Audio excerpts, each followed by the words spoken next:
on the arc. Hey, hey, hey. Be on the arc. Ain't no way to stop when we lock 'em down. Get that ball, pass it to me, then we rock 'em now.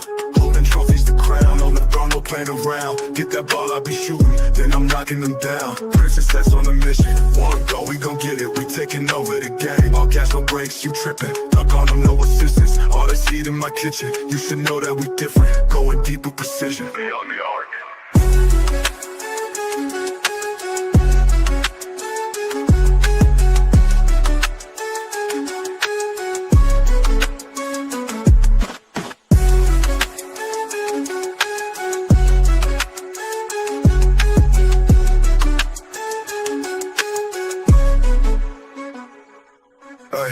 Ain't no way to stop 'em, we lock 'em down. Get that ball, pass it to me, then we rock 'em now.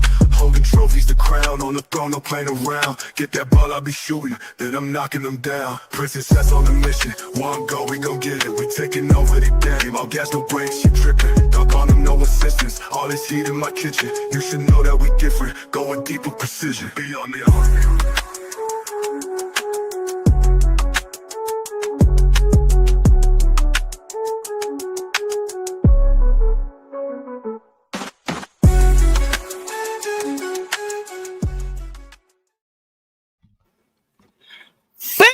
What is up with the squad? It's Cess, your favorite auntie with Uncle Tendencies in the building. Y'all know what it is. Prince, what's going on? Of iAmZoMedia, the Prince of Basketball. Cess, your favorite auntie with Uncle Tendencies. It's the breakdown. They've been waiting on this one. JuJu Watkins. JuJu Watkins, what's happening? Hey, another good What one. is happening? What is happening? What's happening? Another good one on the tap. You already know what it is. So, okay. So we owe y'all Kai Copper. So apologies on Kai. We got Kai coming on Tuesday. But JuJu, this is an interesting one. Because my question for you is, you know, they talk about JuJu. They say there's Angel and Caitlin, who they immediately made Magic and Bird, and then they immediately made JuJu. Michael Jordan was still in college. Is she the next superstar? Is she the Michael Jordan coming out of college?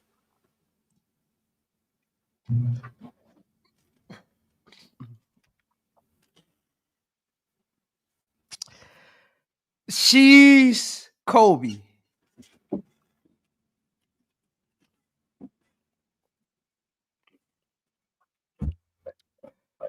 Kobe, how? Wait, make it make sense. Kobe, how? She's Kobe. Before Kobe, because before there was a Kobe, there was a Michael. So then, who is the Michael? Maya Moore. You think that was Michael? Okay. Maya Moore was Michael. We already had our Michael. And we'll get into it, Cess. But we already had our Michael. She's Kobe. Okay, yeah, we'll talk about that one. I don't know that. So for me, Michael, I guess it's the championship. It's the winning that he did on the court, but it's also the way that he changed the game off the court, right? Just the next level of superstardom that he gave us. I don't know that I think that that's what Maya Moore did, but we'll talk about it. But let's talk JuJu. Let's talk JuJu.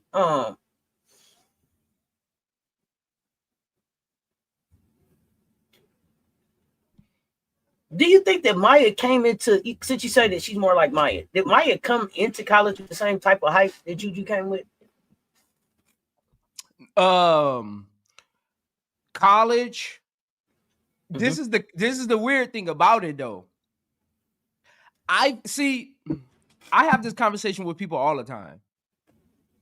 Okay. I think Maya Moore did have a lot of college hype and WNBA hype.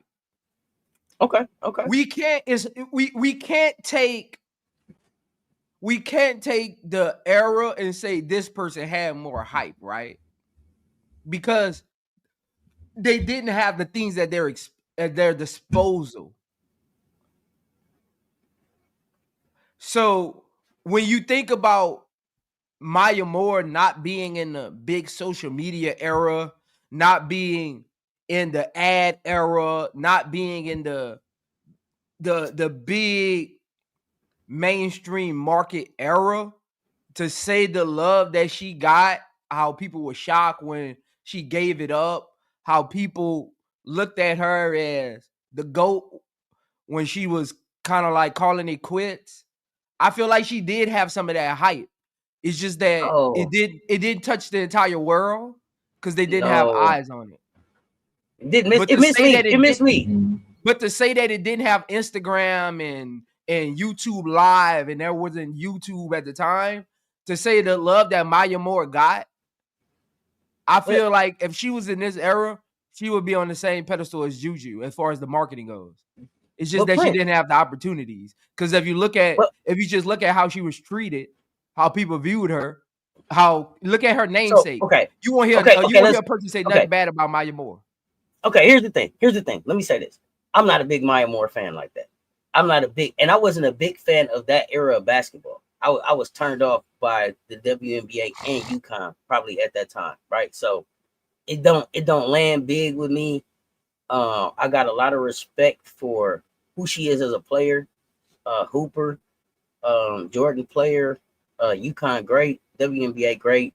But she don't move the needle for me like that. Michael did what he did with none of that. He didn't have YouTube. He didn't have man. He looked up and he was across the world and he was man on the side of a building. He didn't have wasn't nobody tweeting who he would have been in the social media era. Crazy. So it's not just about the social media thing. I just felt like JuJu came in to high school like already, that one, right? Even, and maybe it's because she's got the LA feel. You know what I mean?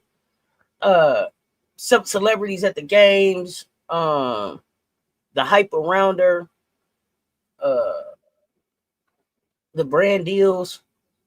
So the off the court superstardom I think was already there.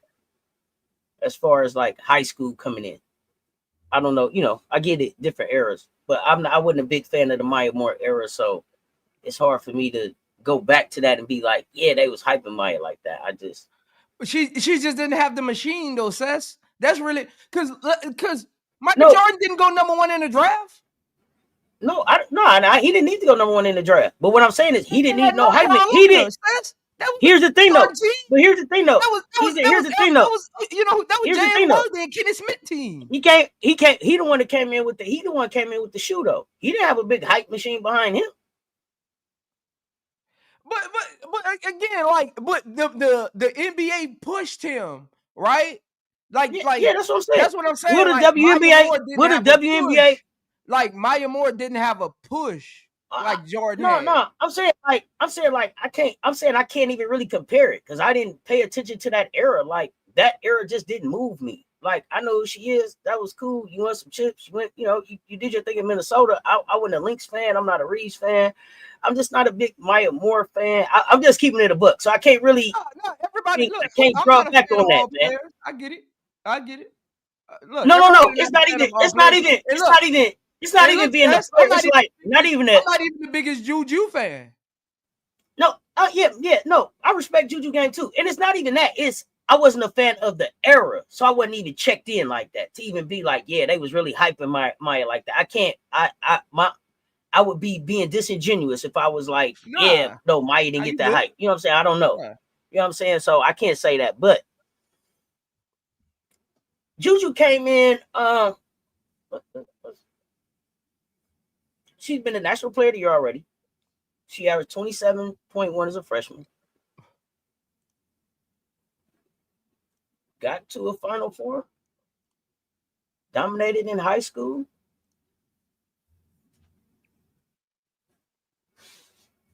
Where does she land for you in college hoops right now? Pre-injury. We're talking pre-injury, JuJu. Pre-injury, she's definitely talk of the town. As far as the marketing, face of the league, face of women's college basketball, the smile, the charisma, the word choicing, the style, the she gives off that wholesomeness. I just want to be a basketball player. but I don't mind taking a picture kind of vibe. Like, it's like, you know, like she don't give off that I want to be a star off the court vibe, but she just got to look for it. You know what I'm saying? So they push it. Because I mean, Cess, how many quotable words she have? Can you say any quotable word that JuJu has? Quotable word. That's all Ju give you. Peace sign. So that's what That's I'm it. saying. Like, so that's what I'm saying. Like, she has But the off court so charisma look, but the I don't peace think that. I sign and don't the think bun. she. So let me Yeah. ask you this. So this is what I thought, right? Because I forget there was a player on her team that was doing like a vlog, like a video vlog. So I just wonder if Ju was being really careful of her of being caught on camera and of her brand because she had something coming out of her own, right? Like she was gonna drop her own podcast or something like that, right? So I didn't get it, but again, like you said, not a lot of in front of the mic type of viral moments, right? You don't Ju hit you with the peace sign. That's it.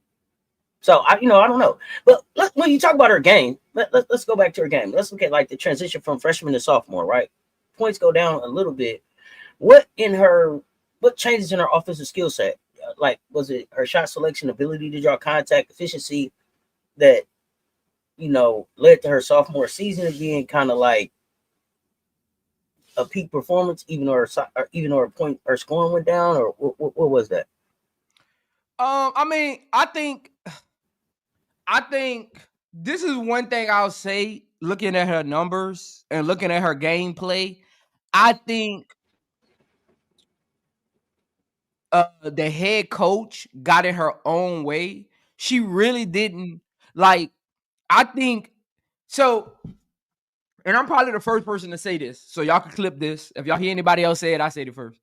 I think JuJu and the head coach of USC butted heads on two things: JuJu's development and how Lindsay wanted to win games. Because how Lindsay wanted to use JuJu and what JuJu wanted to do on the court, it didn't correlate. When you look at JuJu's statistical categories, it looked like she made more of an emphasis on taking less shots, finding other teammates, not turning the ball over.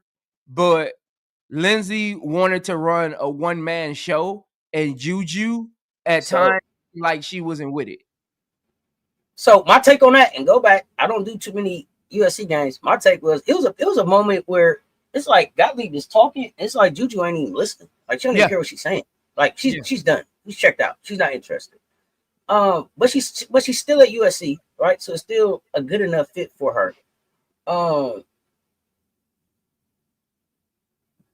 just gonna ask you this early. Do you see her going back and does she play at USC again? Sitting out this year. Let's say if the CBA changes and she's eligible when she at the end of this year, next year, she's eligible to walk into the WNBA or go to USC, where do you think she goes? I told my homeboy this. I don't think JuJu plays another dribble in college basketball.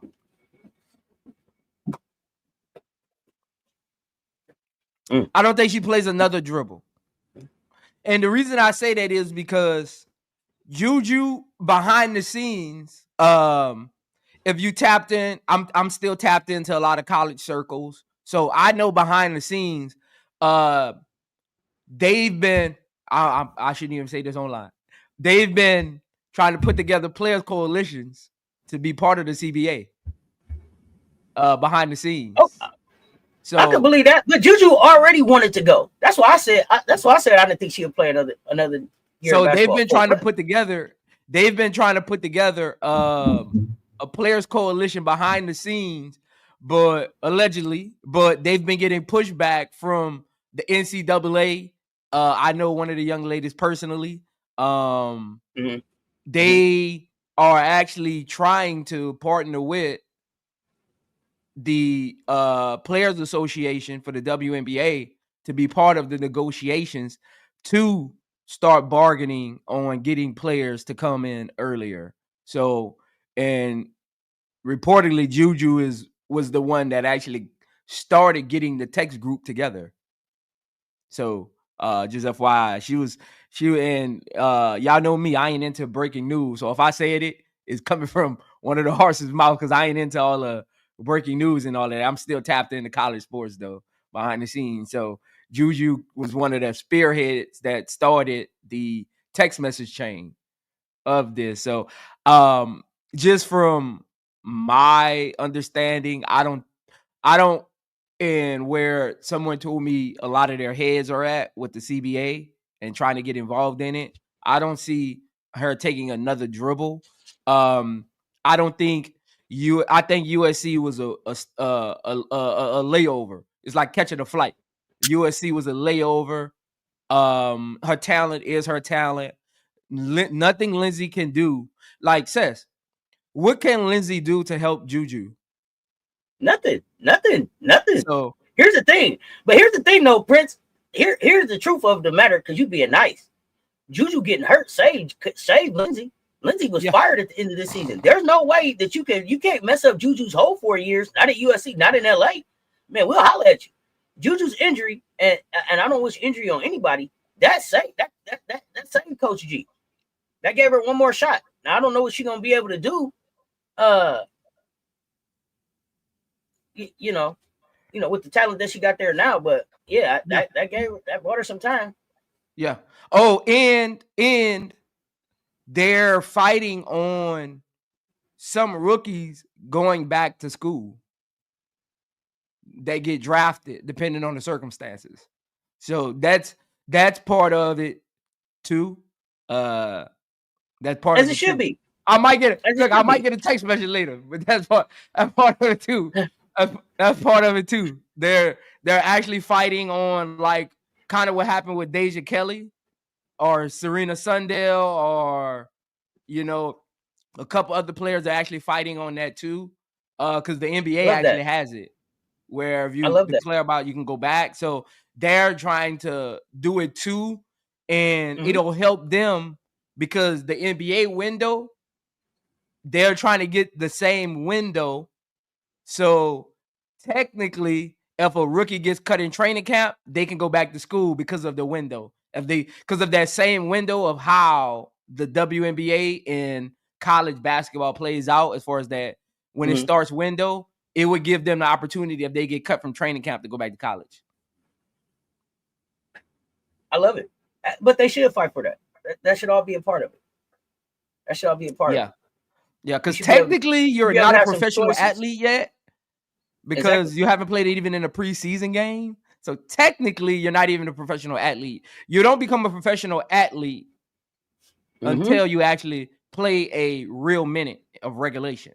So technically, technically like Deja Kelly's and Serena Sundell, they're actually technically not professional athletes. Let me tell you, I really appreciate you sharing that, and I hope you don't get a text message. I'm definitely gonna get a text message. I hope you don't get a text message, but I love you sharing that because I want people to understand where these young women's heads are at. They not in the clouds. Some of them is really locked in and understand it's generational wealth. It's generational wealth and opportunities at hand right here, right? And I'm leaving school to get an opportunity to be a pro, and then you draft me and give me a chance to get dressed up and get my hair done, and then you don't have one even real idea about playing me in the season or keeping me around. And then I'm just out here kicking it around, trying to get on a 3-on-3 team, trying to see, can I get over here to this country? Can I get over here? Can I get over there? Meanwhile, Sifka can get drafted and then stay and say, I ain't even coming this year, save my spot. I'm staying at the crib and making this money. And I'll holler at y'all next year, maybe. Like, how does that work? Like, we got these women locked in. This, when we say it's a labor battle, it's a labor battle. But I don't want to make this about that. Let's get into JuJu and who she is, her versatility and how dynamic she is as a player. What's some of your favorite things about her? And one more little nugget. You pushing for a text message now? You just want a text message? No. Don't get the text message. Birdie told me A little birdie told me, Cess. Again, this you'll hear this later in the NCAA season. There's a top 10 projected pick that is pushing to go undrafted because they want to choose their destination. I can't tell you who, but a little birdie. I can Y'all believe gonna it. hear I can believe later it. on, and probably during March Madness, there's a top 10 pick in next year's in the 2026 draft that wants to go undrafted because they want to choose their destination. Listen, I don't know how that'll work out. A lot of folks should want to go undrafted. I don't know how this is gonna work out for her. Political Great Lil young saying, player. They saying Flau'jae. They in the chat saying Flau'jae. Nah. What makes them say that? I don't know. I'm just telling you what the people say. Nah, y'all trying to give me. Hey, Cess, let's move on, Cess. Let's move on. They say Kiyomi Miller. Okay, let's move on, I don't know. Let's move on. Let me ask you this. Let me ask you this. That's not even my lane.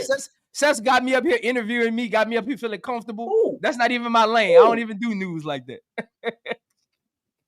I didn't know if it was a super chat that could get the answer. I don't know.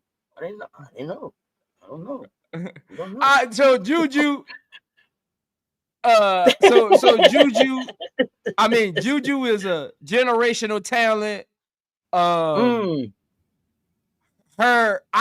me to tell you one thing I love what JuJu did last season? Yes. Her turnovers went down. Yeah. Okay. Like her turnovers in her freshman year, whoosh.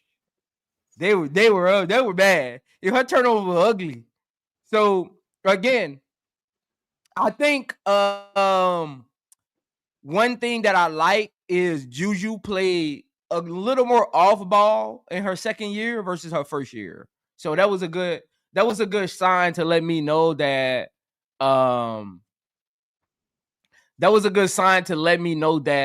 she really honed in on her development with her team.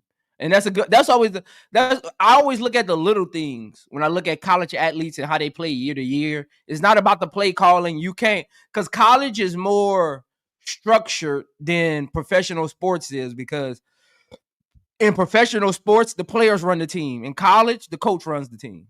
So it's a little more structured in college because it's all about wins and losses each year in college versus professional sports. A coach can get away with a losing record 2 years in a row because they got a 4-year window, right, in the plan of drafting, building through the draft. And college is not like that. You got to win every year, especially the highly paid coaches. So just watching the little things in her development outside of what Gottlieb wanted to do with her.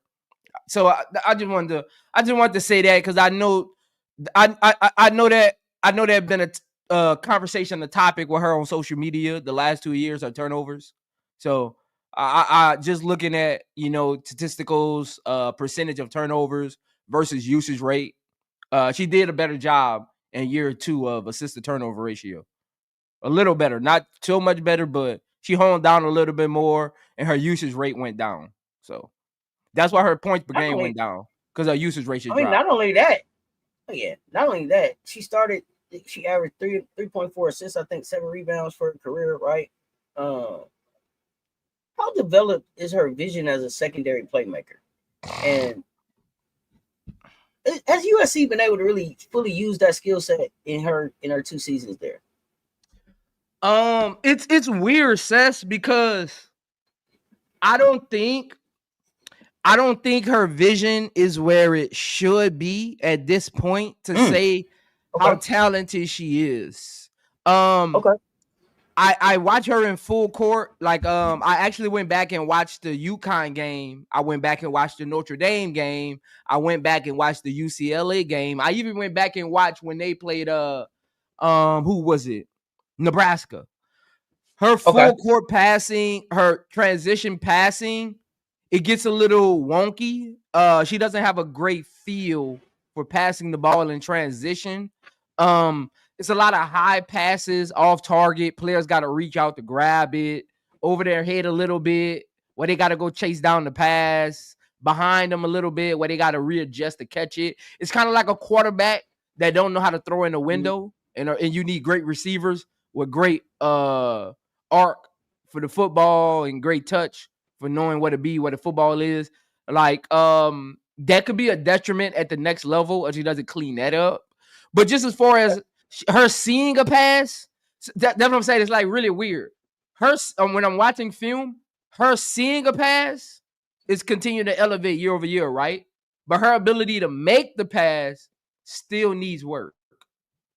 So that's why it's weird with that vision thing, right? Like she has great vision. Her past trajectory is still a little wonky. It's kind of like in that C- tier. But she had because and I think her vision comes from just her ability to read the floor and her talent. So she's able to just see things that others might not. That's because of our high level basketball and IQ. But just her ability to pass the ball still needs work. A lot of work, honestly. It needs a lot of work. A lot of work. But That's how much one of that thing. is Says that's one thing as point guards, a lot of fans overlook. The difference between good point guards and great point guards is not their ability to see the pass, is their ability to make the pass. A lot of people, so? they overlook that.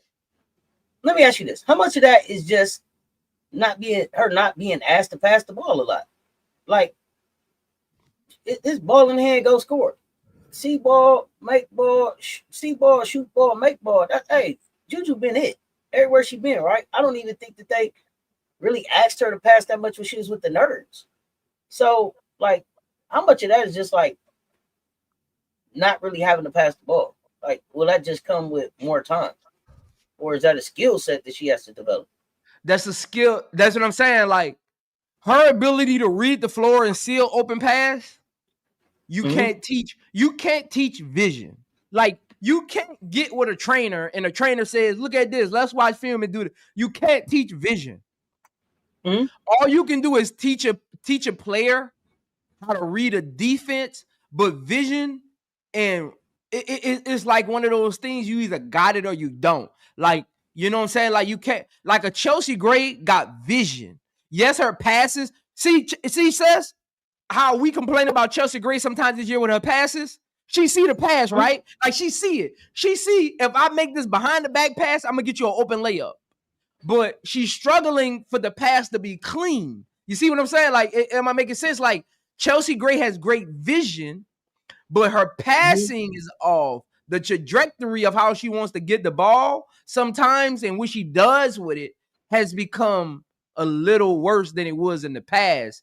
And that's probably on her arm strength, right? Her speed is slowing down. She's probably losing some arm strength. She is getting a little older. She can't make those first year in Las Vegas passes sometimes. So her body is telling her yes, but the film is telling her no, right?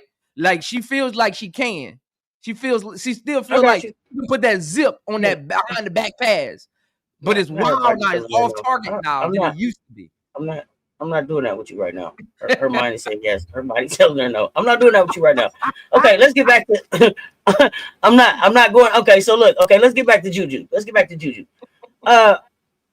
Okay, so you want to see her growing her passing game. So do you think they forcing her into a point guard? Is she a two? Is JuJu a scoring guard? A Kobe? You said she was Kobe. That makes her. If she's Kobe, she's a scoring guard. If she's Kobe, she's a scoring guard. So you said Kobe. Yeah, I think JuJu should be a two guard at the next level because see, it's hard to get a true two guard and not a true two guard and not a combo, right? A two guard, not a combo, or I think she should be a two guard, not a combo. I think she still needs a combo, point guard, not a wing, a two. Okay, I like it. I think she still needs a point guard because her passing isn't elite enough. So she still needs a traditional point guard with her. Listen, here's the thing. I don't care. Listen, I'm not pulling up to the game to see JuJu pass the ball anyway. I'm pulling up to the game to see JuJu score if I pull up. So I'm gonna keep that. I'm gonna just keep that a buck. I ain't coming to see JuJu pass the rock. I'm just gonna keep it a buck. Now, listen. She set a USC scoring record with 9 threes. I think she shot around 32 and a half from three last year. Is that right? Is that enough to make WNBA defenses close out on her? What her 3-point shooting percentage?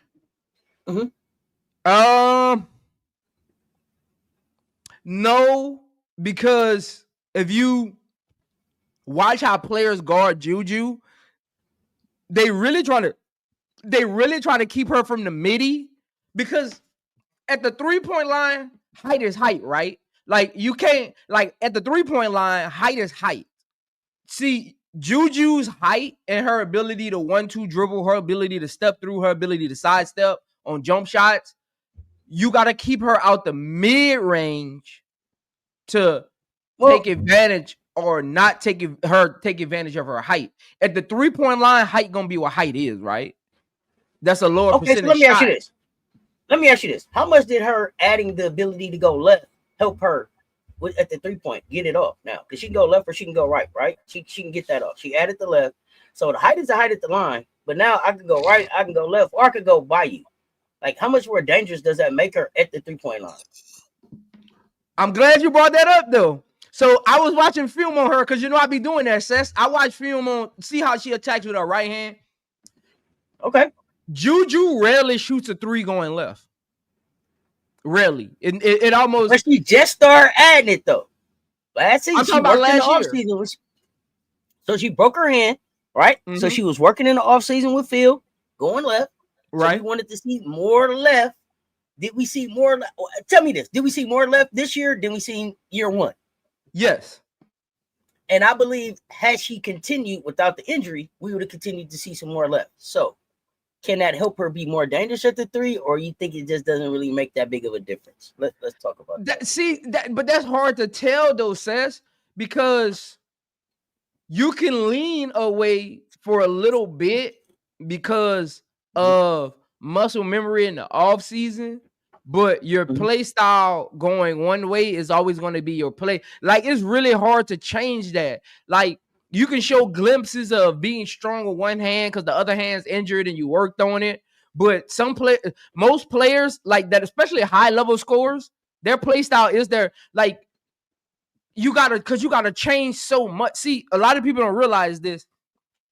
Going left versus going right for high profile scorers like JuJu is not just about her getting strong with her hand. Her mechanics has to change because going left looks a little different for your body because of mechanics. Your footwork has to change. That quick step right, now your back foot on your left got to be a little stronger, right? Like, it's a lot of those nuanced things behind the scenes that a lot of people don't know about when you're working on going right, getting better left. So it can look good for a while, but think about this, Cess. How many professional athletes get to the WNBA or the NBA and you hear their coach or trainers or even them in the offseason or doing film study or media sessions before the season starts say, well, I worked on my right hand this offseason, getting better at it. And the first 10 games, you see them going right. And by the time playoffs start, they back to their old habits. Because you can't. Too many of them. You go back to what's comfortable. You go back to you can't. So I mean, she's probably doing it out of necessity for her injured hand and for all the work she put in. But I wouldn't hold it in like as a scout. I wouldn't say she could go both ways, and I like that. Like I wouldn't. You know what I'm saying? I wouldn't give it a. I wouldn't look at my system and be like, okay, I'm gonna have her going both. I wouldn't do that. You know. That's not one of your pros that you put up there. Yeah, like, that's not a pro. I would consider her getting better at that hand a pro. Now, that's not. That's not really. Gears. That's fair. That's fair. Let's switch gears for a minute because JuJu was I think Big Ten All Defensive Team, right? I think she got Big Ten All Defensive Team honors. Y'all correct me in the chat if I'm wrong. I think she did. What specific defensive skills? Because listen, JuJu will throw a block party and JuJu will take your cookies. So you know the stocks is there. The stocks is there. I guess I want to know what is it? Which one I guess will make her immediate impact at the pro level? Like which one of those? Is it one? Is it the other? Is it the both? Is it both that will make her an impact defender at the next level, or is it something else? One thing about JuJu defense, and again, I got a clip later on that we'll play. I need to see more of this clips, and she doesn't like. I don't know if it's her personality. I don't know if it's just her unwillingness to have a high motor on defense. as she does on offense. She definitely has a high motor and a more finesse skill set on offense than how she plays on defense. She doesn't approach defense like I'm the best player on the floor, and that concerns me sometimes. You know what I'm saying? Like, am I making sense? Like she doesn't. It's like she doesn't take ownership, and I'm the best player on the floor on both sides of the ball. Kind of like you never look at a game and be like, Juju's mindset today is I'm the best player on both sides of the floor.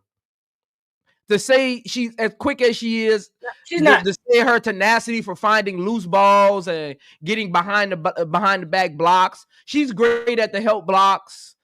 She's great at the loose ball steals because she has that 6'4" wingspan.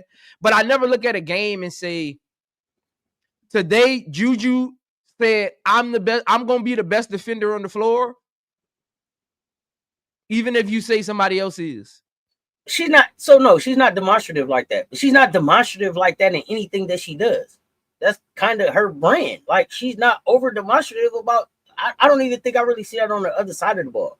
Sometimes, like, I'm screaming and I'm like, damn, Ju, scream. Like, the work you just gave her, scream on her. Give her the and one. You know, it takes too long for it to get there sometimes for me. Sometimes it seems like Ju got to get mad before she really start getting into the game and being demonstrative. I know what you're saying. You want her to come out and be like, yo, I'm shutting everything down today. Who coming in second? Yeah. I don't need her to yell. I've played with players that were great defenders that ain't like talk a lot. Like Kawhi don't talk a lot, and I think he's one of the best perimeter defenders of all time, right? Mm-hmm. Like, I don't need her. I'm not talking about like talk a lot. I just look at. I think Kawhi talk more than we know. He just ain't loud. Kawhi be talking more. And again, talking down there. And again, I do think she plays with a high motor on offense. She just has a finesse skill set, so she doesn't need to yell, right? Like, she's very like under control when she's on offense. On defense, sometimes it looks like she's guessing. Like, it looks like she's out there guessing. Is that a Juju thing or is that a coaching thing? That's a Juju thing, because I'm talking about her own ball defense and her help defense. Sometimes, there isn't a consistent effort. And again, that could be. I want to understand guessing. Hey, coach wants me to take 30 shots on the other end, so let me take this play off. Like, it could be that too, you know. I want to understand guessing. When you say guessing, is it like, is she looking for the big play? Because I noticed that sometimes with the younger players now, they want. She's looking for the loose. She's waiting on the loose ball instead of being in position to play defense. Like, she's waiting on. Okay, but here's it. She's waiting on Hannah Hidalgo to drive, and now she's out of position, and Hannah Hidalgo kicks it to King for an open backdoor layup. Okay, like hey, now put your coach hat on. How many times you gonna let her be out of position before you reel that in? Again, I don't think it's the scheme. I think it's a Juju thing, and you're not. Or at least call it out in the field. Like, you have to make a change. That's an issue, right? I'm pretty sure she does have conversations with her about that, because it wasn't just at first I thought it was a freshman thing, but she did it a lot last year too. At first I thought it was like she's still young. She thinks she's still in high school. All the players just aren't as talented, so she's still adjusting. But then she came back last year, kind of doing the same thing sometimes. Okay. I gotta go back and look at that. What area of our game, aside from, of course, just having to just rehab from the terrible injury that she's coming back from, right? What presents the largest weakness or developmental need that you think professional coaches are going to prioritize immediately? You talking about like her greatest strength that WNBA going to prioritize? Weakness. Oh, her ball watching. Development. Her ball watching, her ball watching, her passes, her ability to get other players going. Like, you could, like, sometimes I wish she would get other players going a little more. Like, get them going. Like I want to see her directing traffic. I want to see her saying, hey, when I go here, I want to see her in huddles, having those little side conversations in huddles when I'm watching games. That's how I can tell if players are really locked in with each other. I want to see her in huddles like, hey, we got this play. I want to see her like after the play breaks, right? You ever see a game where after a play breaks, you see two players talking to each other outside once the huddle breaks before they get on the court? Sure. Like point when Chelsea Gray and Asia does it a lot. I want to see her do that more with players. Jewel and J.O. do it too. Yeah, I want to see her. I want to see her because these players are looking for her to help them be better. So I want to see her out of those breaks. I want to see her guide them to be a little more involved in what she's trying to do versus just what the coach is trying to, the set the coach is trying to run. You know what I'm saying? Because the set is always going to be about JuJu, right? No matter the set. It's always going to be about JuJu positive getting the shot or making a play for someone else with the ball in her hands, right? So I want to see her say, hey, on this set, when I get here, the last 4 times we ran in this set, they double team me off the curl. So, hey, Kiki, go there. No, Kiki, hey, set a backdoor screen. I want to see more of that from her. And again, she's a young, so some players really don't get it yet. So I want to see more of that from her at the next level. And that's something that a coach can hone in on as a weakness for her. Let's talk about UCLA. Of players, I don't want her to get to the next level and just have players standing around watching her work. That makes sense? Like, I got you. They need, at the next level, the players run the team, not the coach. So I need to see her make sure at the next level, she gets across to them is not just a JuJu show. I need y'all to move. I need y'all to understand what I'm looking at so I can get an easier shot for me or you. You know what I'm saying? Like, it takes a team. We're gonna come back to that. We're gonna come back to this when we talk WNBA because I don't want to get ahead. I don't want, but we're gonna come back to this because I got a question, but it depends on what you say later in the show. So we're gonna come back to this. But I want to stay at the UCLA game. So I mean, Division I player, she had 35 points, 5 blocks, 5 assists. Does that make her a outlier among the top prospects, or is she a one-off? Like, is she that one that everybody's gonna be fighting for, or do you see somebody in that draft that has a higher ceiling than her? She's one. She's one. It ain't. Yeah. It ain't. I mean, she's one. It ain't going past that, sis. She's one. I mean, does she stay in LA? If it was up to her, yes. If it was up to her, okay. Yes. I'll tell you this, though. I'll tell you this.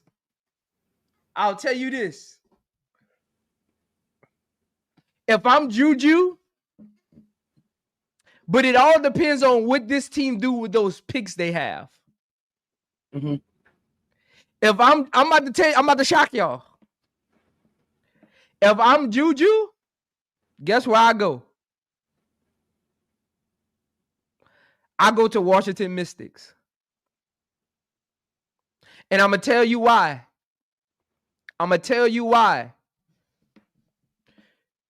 You can build a championship team with the Washington Mystics that has a championship window of 4 to 5 years without spending a lot of money. Because you have cornerstones there. You have players that are play styles that are comfortable with a player like JuJu's. Kiki's played with her before. She hasn't complained. I don't think Kiki and JuJu's situation was on them. I think that was on Gottlieb for not putting them in position to be better as a tandem. Like, if you watch Kiki and JuJu play, I think that was on Gottlieb and not their play styles. Because JuJu doesn't need the ball every time. JuJu does play well off ball. JuJu is a pick and pop player. Kiki doesn't need the ball all the time. Kiki is a pick and pop player. Kiki is a back to the basket. I only need 2 dribbles and I'm going to finesse this layup, right? Kiki not going to get the ball and dribble 6 times, right? Like Kiki is good from the sharp corner with the pull-up jump. Like I think that whole USC thing with Kiki and JuJu was on the coach, not them. If you really watch them play together, I think it was on the coach of not opening the floor up for them. Like the shooters wasn't consistent enough. The play style wasn't consistent enough. JuJu and Kiki didn't run enough high pick and rolls. They didn't make a concerted effort to get the ball to Kiki at the elbow and let JuJu work off ball because Kiki can pass. So I think the Mystics is a sleeper. Again, everybody keep talking about these 4 draft picks they got in next year's first round. I wouldn't be surprised if they package all those picks to get in on the JuJu sweepstakes. I really wouldn't be surprised. I would at all. I wouldn't be surprised. I really wouldn't. I really wouldn't be surprised if they gambled 2 of those picks. I wouldn't. I think it would be. So I think that would be. this. You got a competent front office. You got a competent front office. I'll say this. You got players that are fundamental and want to just win. They don't care about who's the star. I think it's a perfect situation. It's a sleeper team. So from a basketball standpoint, I see what you're saying. I see where she could fit in with Okikiola. Y'all know Okikiola, man. We don't even just call her Kiki. We don't want to get her mixed up with that other Kiki. Like we need to know when you say Kiki, what Kiki we talking about? Okikiola, not Kiki Rice. You could put her back there, but I just don't think that JuJu ends up in Washington. I think that JuJu ends up someplace where it's her own. She ends up with probably her coming into like either a new franchise or a franchise that's her own. She's going someplace probably with new facilities. She's probably going someplace that's pouring back into their players. I just don't know if that's where Washington is going to be by then. But we'll see. We'll see. I don't know. You know, I'm interested to see what Washington looks like, because Washington got to make a decision about Georgia. Mm-hmm. What are you going to do with Amore? No, I don't know that they keep Amore. There's not. I don't think they're gonna see what they got with Amore next year. But I'm gonna be honest. Sutton fits what Washington wants to do better than Amore does. Yeah, so I don't know. That's what I say. I don't know what they do with Amore. But you know, I don't know. I don't know what you get for Amore. Because Cess, you got Sutton in Melbourne that comes in as the backup PG. So what do you do with Melbourne? Well, it's gonna be interesting to see who gets protected. See, we didn't do our what 6U protecting conversation yet. So you got to see who gets protected there first, and then you got to go through two. You got to go through, 2 expansion teams before 27. So what does Washington look like? They keep the core. So Kiki is there. I think Citron is there. So Kitron is there. I mean, you can add JuJu there. But then when I look at them, and then I think about what other teams look like, is there enough length and defense there? Is there enough what? Length and defense. And on the Mystics? Mm-hmm. Yeah, because how tall is Sutton? Oh, I don't know. Sutton's like 5'10", 5'9", 5'10". How tall is Sutton? I'm thinking about the teams that they're going against now. So you got Citron, right? Citron 6'1". You got Kiki. Mm-hmm. You let's see what happened with Shakira, right? You still got Sutton is 5'8". 5'8", right? So Sutton and Melbourne are probably gonna be you get JuJu. Sutton and Melbourne are probably your 2 shortest players. And both of them are crafty. So they got height there. And then you still got 2 other draft picks. You go get you some more wing height, or you package those other 2 draft. If you feel like we could get JuJu in 2027, who's to say you don't package those other 2 draft picks and go get more depth on your bench, all coming off your bench? So here's my thing. I think that the Olympics is in LA in 28, and I think JuJu is in LA in 28. That's what I think. I think JuJu is in LA 27. I think JuJu is in LA 28. I think JuJu's going home. I mean, LA would be the best fit, but I would say this, Cess. Here's the thing. How often does that play out? Like, it sounds good on the surface level, and we all get this hindsight 2020 of this player gonna go here because they played in this city or this side of the state. They're from the West Coast, or they're from the East Coast, or they're from the South. These teams are gonna want them. But I'm gonna be honest, Cess. As long as I've been watching basketball, covering basketball, talking about basketball, playing basketball, Cess, that only happens 30% of the time. That only happens 30% of the time. That hardly ever happens. It just sounds good on the surface level, and it gives us something to talk about. I didn't say everybody was going home. I said JuJu was going home, and you just told me it's a 30% chance of that. I'll take that. Yeah. The sparks. The sparks is part of the reason why I didn't watch basketball when Maya Moore was playing.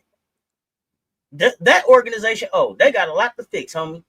So yeah, I like JuJu. I like JuJu. Look, Cess, they're pushing for a Houston team. Who's not to say JuJu gets the Houston team? Mm-hmm. Who's not to say that? Mm-hmm. You would want JuJu in Houston, of course. Yeah, that's the only reason you said that. They said it's a Philadelphia team. The moment JuJu comes to Houston, I'm getting my media pass ASAP. Yeah, who's to say JuJu ain't going somewhere else? I mean, JuJu could be a vote. I think that JuJu stand on the West Coast. That's just my opinion. If she doesn't stay on the West Coast, I see them giving JuJu Toronto. So you got her Valkyrie or Sparks or Toronto. I think JuJu's brand says big market, but the way New York may be JuJu's.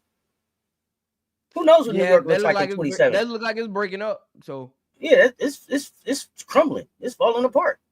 So it's gonna, it'll be interesting. It's gonna be a sweepstake for her. But I selfishly want to see JuJu and Rakia together. I want to see JuJu, Rakia, and Cam together. I do. JuJu, Rakia, and Cam. That would be a good tandem. That would be a great tandem. But you get you a solid point guard in there. You get some front court. You get some front court help. Mm-hmm. You already got shooters over there. You still got two other shooters there, and Sarah Ashley Barker and what's her name? The one that was overseas that came back. What's her name? That's on the Sparks. She be playing point guard for them. Van Loo. No, not Van Loo. The chat know her name. Chat, what's the girl name that plays point guard for the Sparks?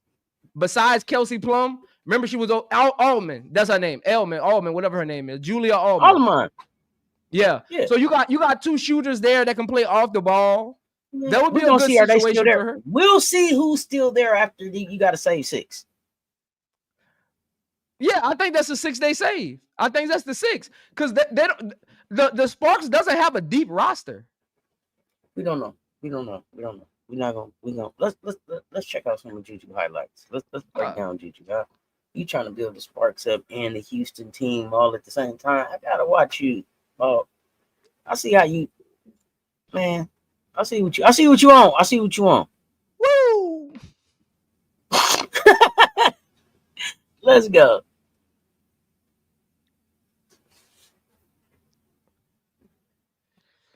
Again, 3-level score using her height up and under. That should have been a foul. Getting downhill, patient. Hey, she's patient. She has her offensive game. Getting downhill is so fluent. She takes her time. She can finish through contact, draw and ones. Again, led the league in a 2-year span of free throw attempts. Using her height, can shoot over you, around you. 1-2 dribble pull up hesitation. Get to the middle. Hey, that finger roll, a lot of players need to adapt JuJu's finger roll. Use the front of the rim. Too many players are trying to get the backboard and go to each side, trying to get to their strong hand. Use the front of the rim. Finish through contact. Go over players. Use your height. You know what I'm saying? Like, look, you gotta be able to use all parts of the rim. That's JuJu's superpower. Her ability to use her height when she needs to, use her speed when she needs to, use her wingspan when she needs to, use her speed when she needs to, use her toughness when she needs to. is really unmatched. Like, it ain't a lot of players. Since I say 5 things just now, it ain't a lot of players that can do that. That have not just do it, has the ability to do it. Use their height, use their speed, use their strength, use their patience. Like it. That's tough. That's tough. That's tough. That's tough. Some players want to do it, but they don't have the ability to do it. Man, her game is so smooth. Her game is so smooth. I guess my fear is, will we get the same game after the injury? Right. I feel like she's young enough, and I feel like that she has the team around her where they're handling it, where she should be getting the best care possible. Right. So, what would be different? What should we expect to see the same game? What do you think? Yeah, because JuJu doesn't play with a twitch. Like players that have, she doesn't play with a twitch, and she doesn't really rely on a lot of lower body strength. Like she isn't posting up a lot. She isn't trying to speed up the game. So I think she has a smooth fundamental game, great footwork. She relies more on footwork and just footwork and size, wingspan more than anything. And that's 2 things that aren't affected by ACL injuries. So I think she'll come back in rare form. She isn't like a catch and shoot player with lower body strength. Like think about a Klay Thompson, right? It took him a while because he's a catch and shoot player. He relies on a lot of lower body strength, and it takes a while to kind of get that rhythm back. A year or 2 to get all of that strength back in your lower body. She doesn't really depend on that. So, and she's young. Metabolism is probably on an all-time high. She is with Clutch Sports, which is one of the best agencies in the world. Oh, hell yeah. So they got everything right. She got access to everything LeBron got access to, right? So and Asia got access to, right? So you just think about all the good people that's probably in her corner, getting her to understand what she got to do to get back to 100%. That's a positive in itself, right? That's a positive. So you just got to look at all the intangibles that's going to go into her getting back to rare form and what she does well. I think she'll be just fine. Do you like that she took the longer recovery time? I like that she took the year off. I didn't want her to feel bless you. I didn't want her to feel rushed back. You know, people was like 9 months she could be back. I like that she took it, and it didn't raise an eyebrow. Like it was just like, yo, take your time coming back. What did you think about that? Yeah, because at the end of the day, USC is really a flyover. If she could have came out her freshman year, she would be in the WNBA. USC is a flyover. It's hometown. She played at Sierra Canyon, right down the street. So, because remember, her and Bronny was at Sierra Canyon together. Bronny went to the men's, she went to the women's. So, I mean, most Sierra Canyon players, they stay home. So, I mean, it just fits the bill. Don't rush yourself back for a situation that if you had to choose, you wouldn't even be in. You know what I'm saying? So it really don't make sense. And I'm pretty sure Clutch, they won't say it publicly, but Clutch, if they had an opportunity, Gottlieb wouldn't be her coach. Because she doesn't fit JuJu's development. So, I mean, it is what it is. Oh, man, not if it was just up to Clutch. If it was up to a lot of us, but it ain't up to me. I ain't even a fan like that. But she wouldn't be her coach either, because I recognize the talent. But I like you say, elite quickness for size, exceptional change of direction, good leaping ability, lean frame, elite conditioning. Is JuJu really 6'2", or is that 2 to bun? I'm just asking. I gotta know. She looks 6'2". Is she a true 6'2", or is she 6'1", 6 foot? She looked like a true 6'2". We gonna see. She looked like a true 6'2". We gonna see. Matchup nightmare for opponents. make smart decisions, basketball IQ.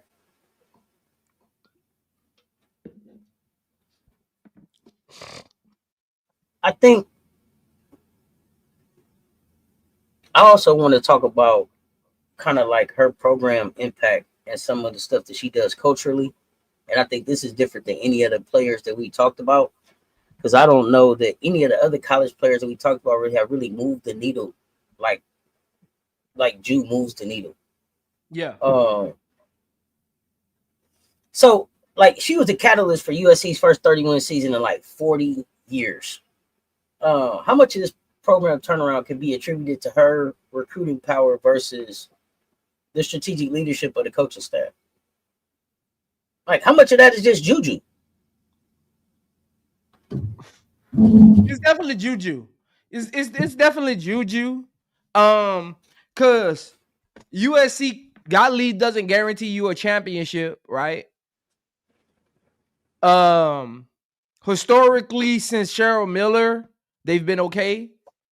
So USC, you think about the football program, they got a lot of donors and sponsors. So I'm pretty sure some of that money, when you get a player like JuJu there, some of that money trickles over, right? That AD go to those football sponsors that you know got Matt Leinart and Reggie Bush and all them over there and Keyshawn Johnson. You go to them and say, hey, we got the next phenom sponsored by Nike coming. We that the booster money you about to get to that wide receiver. We gonna go ahead on and give him a lower back. If he don't come, he don't come because we got to get JuJu. So I mean, it happened, you know. So it's like a tandem hometown. You got all these sponsors coming in from the football side of things, even from men's basketball side. They got a lot of donors that I know about. Nike school, it all fits the bill. Honestly, it's like a tandem. That's why, like, I don't think JuJu is out here being the ambassador for USC. She let her game speaks for it, right? Like, players know it's JuJu. I don't need JuJu to come sit in my living room. Gottlieb takes an advantage of that, right? I don't need JuJu to come sit in my living room. They see JuJu at USC. When I go sit in their living room, they know who they come and play with, right? I could tell them, hey, you gonna come off the bench your first year. They know who they come and play with, though. They know the cameras, national television games, the sponsors. They get it. They get it, right? They get it. So I mean, she's a brand in herself. So it ain't really no marketing that needs to be had with her on the court. But I also want people to understand that, like, these NIL deals, her portfolio ridiculous, right? She got non-traditional athletic endorsements, man. She got Nerve Wallet. She got NYX Professional Makeup. She's got the NIL deal with Fanatics Collectibles. She's the first female collegiate athlete to do that. That's not because of USC.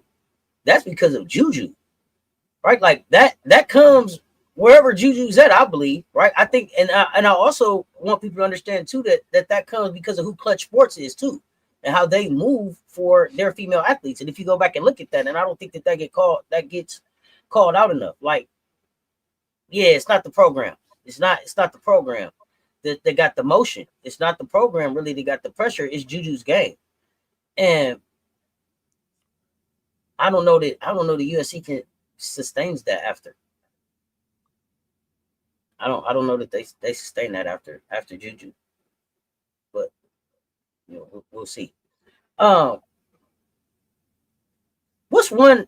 is the one non-negotiable trait that makes her a foundational top of the draft WNBA talent, regardless of her recovery timeline? Say that again. What's the one non-negotiable trait that makes her a foundational top of the draft WNBA talent, regardless of her recovery time? No matter how non-negotiable is franchise talent, franchise brand, franchise skill sets, franchise frame. Like that's the non-negotiable. No matter how long it take, you wait for that. What? No matter how long it take, you wait for that. No matter how long it look. You can't teach 6'2" with point guard like speed, guard like scoring, 2 guard scoring ability, uh the smoothness of her release, her mechanics. You can't teach that. That's all God given. Like you can't teach elite level understanding and feel for the game. Like your trainer can't teach. You can't. Most trainers are an elite level. That's what I need people to realize. Most trainers are not elite level. Elite level players do not become trainers. Most trainers are not elite level players. They're students of the game. You can't teach God-given talents and the height, the skill set, the fundamentals, the brain trust about it, the moxie. You just can't teach that. And franchises gonna wait for that, no matter how long it takes for her to heal. You just can't, because there's not another JuJu in college basketball right now, right? That like there's not another JuJu in the next three. What class is the freshman gonna be next year? 2029? Is that 2029? Because what is Sarah Strong? 2028, right? Yeah, 9. So 2029.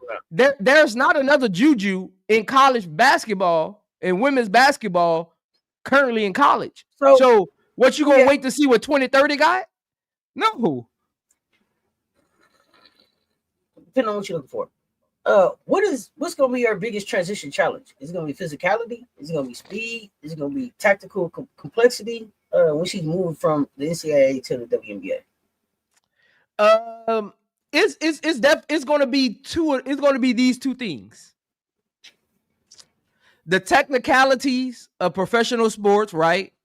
It's gonna be a little more attention to detail versus college. A lot of the players in college don't pay a lot of attention to details, right? Coaching staff doesn't implement a lot of attention to detail plans. Is the reason why they're college coaches, right?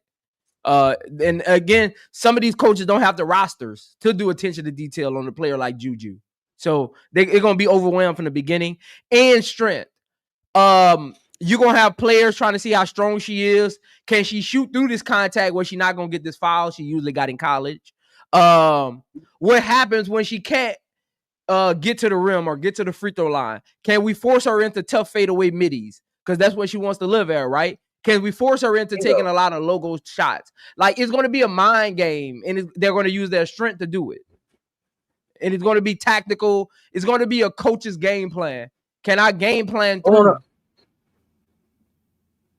I want to talk about the midi.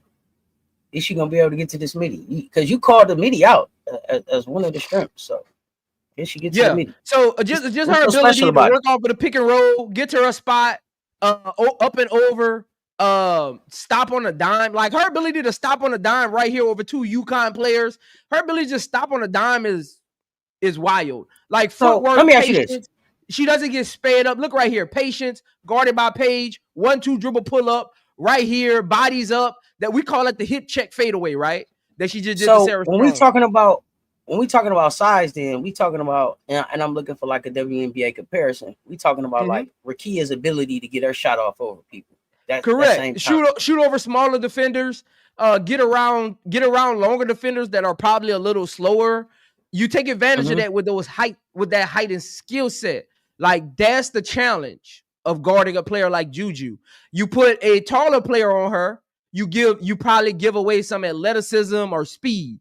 You put a shorter player on her, you give away some height. So it's hard to really balance that out. That's why I say she would be better at the 2 guard versus going to being a 1, because you can take more advantage of her height and her skill set at the 2. And you don't want her at the 3 because now it becomes ball centric. I would rather her at the 2. That way she can have a more dominant front court with her. So I got a question. I would want her at the 2. So, question.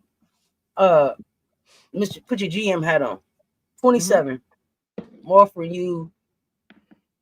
A 2027 Rakia Jackson, and whatever my first round pick is, to get that 1 pick for JuJu. Are you taking it? So Rakia Jackson and a pick? LA, yeah. They're gonna have to package Rakia and something, because they're not gonna want Rakia and JuJu. They got to pack Rakia, a pick, and probably something else to get that one pick, right? It would have to be Rakia. What else comes out of LA? Let's talk about it. To get her home, really, what you have to give up Rakia, right? So this is the tricky part about JuJu situation. Okay, let's talk about it. When it comes to teams setting herself up for her, right? Mm-hmm. If a team knows they're getting JuJu, they're not trading anybody in the WNBA. Look here, Angel Wilson is the only player getting traded for JuJu. That's not speculation. That's not opinion. That is fact. The only player you wouldn't trade Fee for JuJu for the opportunity at JuJu. You wouldn't trade Stewie. You wouldn't even trade Paige for the opportunity at JuJu. Angel Wilson is the only player you would trade and not getting an opportunity to get JuJu, because it's about it's about future championships or now championship. Now let me ask you this: if JuJu say, "I'm only gonna play here," then what you do? Well, JuJu, get ready to be uncomfortable. We'll see. I think get ready to be uncomfortable. Yeah, how uncomfortable will I be? If you gonna be uncomfortable playing here, get ready to be uncomfortable. Think about what they're trying to do already. Like what you was just talking about, like with the college players even trying to get in on the negotiation of the CBA. The WNBA is going to have to look really, really different in 2027 compared to the NBA, because it's got a rival right here that's paying 3-4 times what you're paying right now. It's giving ownership. You have a rival where I don't even have to play as many games as I play for you to make more money. And I'm right here at the crib too. And I'm kicking it with my homegirls. And it's 3-on-3. So I don't know if the WNBA is just going to be able to just be like, no. See, in the NBA, we had some people that have made changes based on holding out and doing different things. We haven't seen that in the WNBA yet. But we got women that are in this league now. Angel, if Angel don't want to play in Chicago again, she won't. If JuJu don't want to play, I think some of these players are gonna have some, and then they come in with, I got more money than you, I got more followers than you. WNBA, do I really need you? I don't know. It's gonna be interesting. It's gonna be really, really interesting to watch over the next. I'll say this. This is what I'll say. And this is coming from an athlete that want players to get generational wealth, right? Like, I give back to women in my community all the time. I literally got 2 coalitions in my community that play for young Black women to go to college. And I have a coalition back in New Orleans where once a month I play for a Black woman's rent. So once a month, there's an African-American single mom in New Orleans that get her rent paid once a month, right? Foundationally. Me and the city council got a literal contract for the next 10 years. Right. I love that. I'll say this. So I'm saying this out the kindness of my heart. I'm saying this from understanding business. I'm saying this from not just talking about supporting Black women, putting my money behind it, in my generational wealth behind it. Right. You know, that could be. I'm taking a Louis Vuitton purse away from my wife. You know what I'm saying? She tell me that all the time. You know. So I'm gonna say this. Absolutely. And I'm really trying to get people to understand this. The social media era and how we look at people has gotten a little bit out of hand, and they don't understand the bigger picture. That whole "you're bigger than the program," I see people use that a lot, even when it comes to like Angel or Caitlin Clark. You're bigger than the program. Nobody's bigger than the program. I don't know what people think this is. Let's talk about it. Like people think that the WNBA or the NFL or the NBA is a high school. No. Let's not. Don't. First of all, let's not put them all together. The WNBA is very, very different than the rest of them. And these women are very, very different. And what people need to understand, and the reason why we're talking about it is because we're talking about the erasure of Black excellence. We're talking about the stealing. We're talking about sharecropping in Jersey. We're talking about the stealing of Black labor. We're talking about the stealing of money over the last 30 years. We're talking about open up the books. So the NBA is very different. Their books is open. They give 48 to 50% of their basketball related income, all 10 streams of them. So what we talking about right now, why it's different, and why we talking about people being bigger than the brand, and why we talking about knowing what your wealth is and understanding what your value is and understanding what it is that you bring to the table when you sitting down with some people that are willing to steal from you and keep counting from you and keep taking wealth from you. Yeah, it's way different than what's going on with the NFL, the NBA, any of that. We talking about a league of 156 women that y'all said had to be educated, that had to get college degrees coming in here. We talking about the stealing. We talking about you putting me out there, and Dejanay Carrington made $62,000 last year. How much money did you make off her? We talking about you selling jerseys with my name on it. We talking about you selling jerseys with my name on the back, but ain't giving me not one dime off that. But you want me to parade around and smile and help sell it. So we talking about something way different. I ain't gonna lump all these. I'm not gonna lump all these leagues together. I'm not going to lump all these owners together. So when I'm looking at this and I'm looking at you strategically keep out private ownership, I'm looking at you not be willing to open up the books. I'm looking at you look in Asia's face and tell her the only time you see her is when you handed her a trophy, which means you done made millions of dollars off this woman. You ain't even sat down with her to see what she thinks about the league or where it should go. But you put her up there as the face of the global representation of the junior WNBA. Nah, it's bigger than that. It ain't all the same. It ain't just business. Because see, now we talking about Black excellence. We talking about the erasure of Black and brown women. We talking about I done built this league for 28, 29, 30 years, and now you going to whitewash me out of it? Now it's different because I recognize it. Now it's different because I got the social media. Now it's different because I do got 5 million followers. Now it's different because when I showed up here, I already got 20 acres and 8 million in the bank. And you talking about 75,000? I'm going to take that because I really am trying to get to the chip, but I don't need it. See, it's a difference from when I need it and when I already got it. See, if I come here correct the way NIL supposed to have me be, I'm supposed to come here with a degree of $1 million in the bank if I use it right. So no, I ain't got to sit down and just take it. I ain't just got to take your check now. I ain't got to just take that. I can say, you know what? Nah, I'm straight on that. I'm gonna go over here to Unrivaled. They offering equity over here. They offer 250 bands over here. I got options. I don't gotta just take it, Kathy. I don't just gotta share a crop in jerseys no more. I don't think it's the same. I'm not lumping them all the same. But you have to though, Cess. This is why you have to. We get caught up in the program of it. We get caught up in the program of it, right? It's like we get caught up in the names of it. We get caught up in a board that we don't never know. Like we keep saying we can't lump these together because this one moves different. This one makes more money. That's not how I look at it. I look at it like this, Cess. You take away sports, right? You take away sports.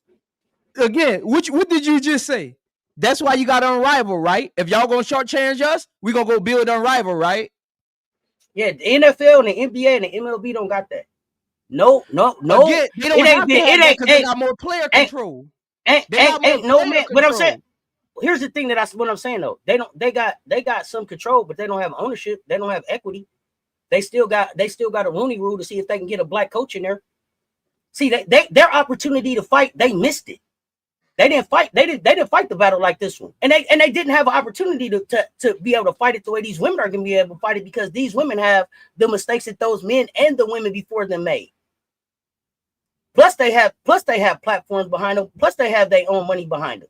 Plus they have an alternate league that's already up there. I have a sneaky suspicion that if they decide to go 5-5, they can. If they decide to go year round, they can. See, it's an explosion right now. This is a labor fight. This is a civil rights fight. Nafisa Collier just sat down with Kamala Harris. The Democratic Women's Caucus reached out and said, "Hey, we watching y'all." This ain't just no regular, we gonna see what the CBA do. Everybody watching, because it's a whole lot of industries that's gonna go the same way. So this is one of the biggest labor fights we've seen in this nation. So people who have generational wealth already, they may not understand where we coming from about why the fight got to be now and why it got to be different and why you got to be willing to be like, yeah, now I'm gonna stand on business and I'm gonna wait my turn. They're not playing around this time. They're not playing around this time at all. So let's get it. I think I lost Prince, but we'll give him a minute to try to pop back in here. I think he lost his connection. But yeah, I think Unrivaled is a radical departure, like you said, from from the status quo. It's empowering. You look at it, and it's so important that shit. JuJu, as in college, was like, hey, how do I get my money in that? Even before she was even signed in the NIL deal, she was like, hey, get all the rest of that. How do I get invested? How am I part of this? Even if you don't pick me to be one. So I think these women is just moving different. This CPA, they ready to sit down. No, I don't think it's. I don't look at Unrivaled as a conflict of interest at all. I don't look at it as a conflict of interest at all. It's pressure though. Oh, it's a lot. Paige invested, Big Drip invested, a lot of folks invested. I think they just had their Series B. They just had their Series B round of investments. They had, they had to push, they had to tell people no again. And I don't know if FUD, I don't know if FUD is invested. I'm actually surprised that I haven't seen more like Dinah Taurasi and Sue Bird around Unrivaled since it was like Husky born.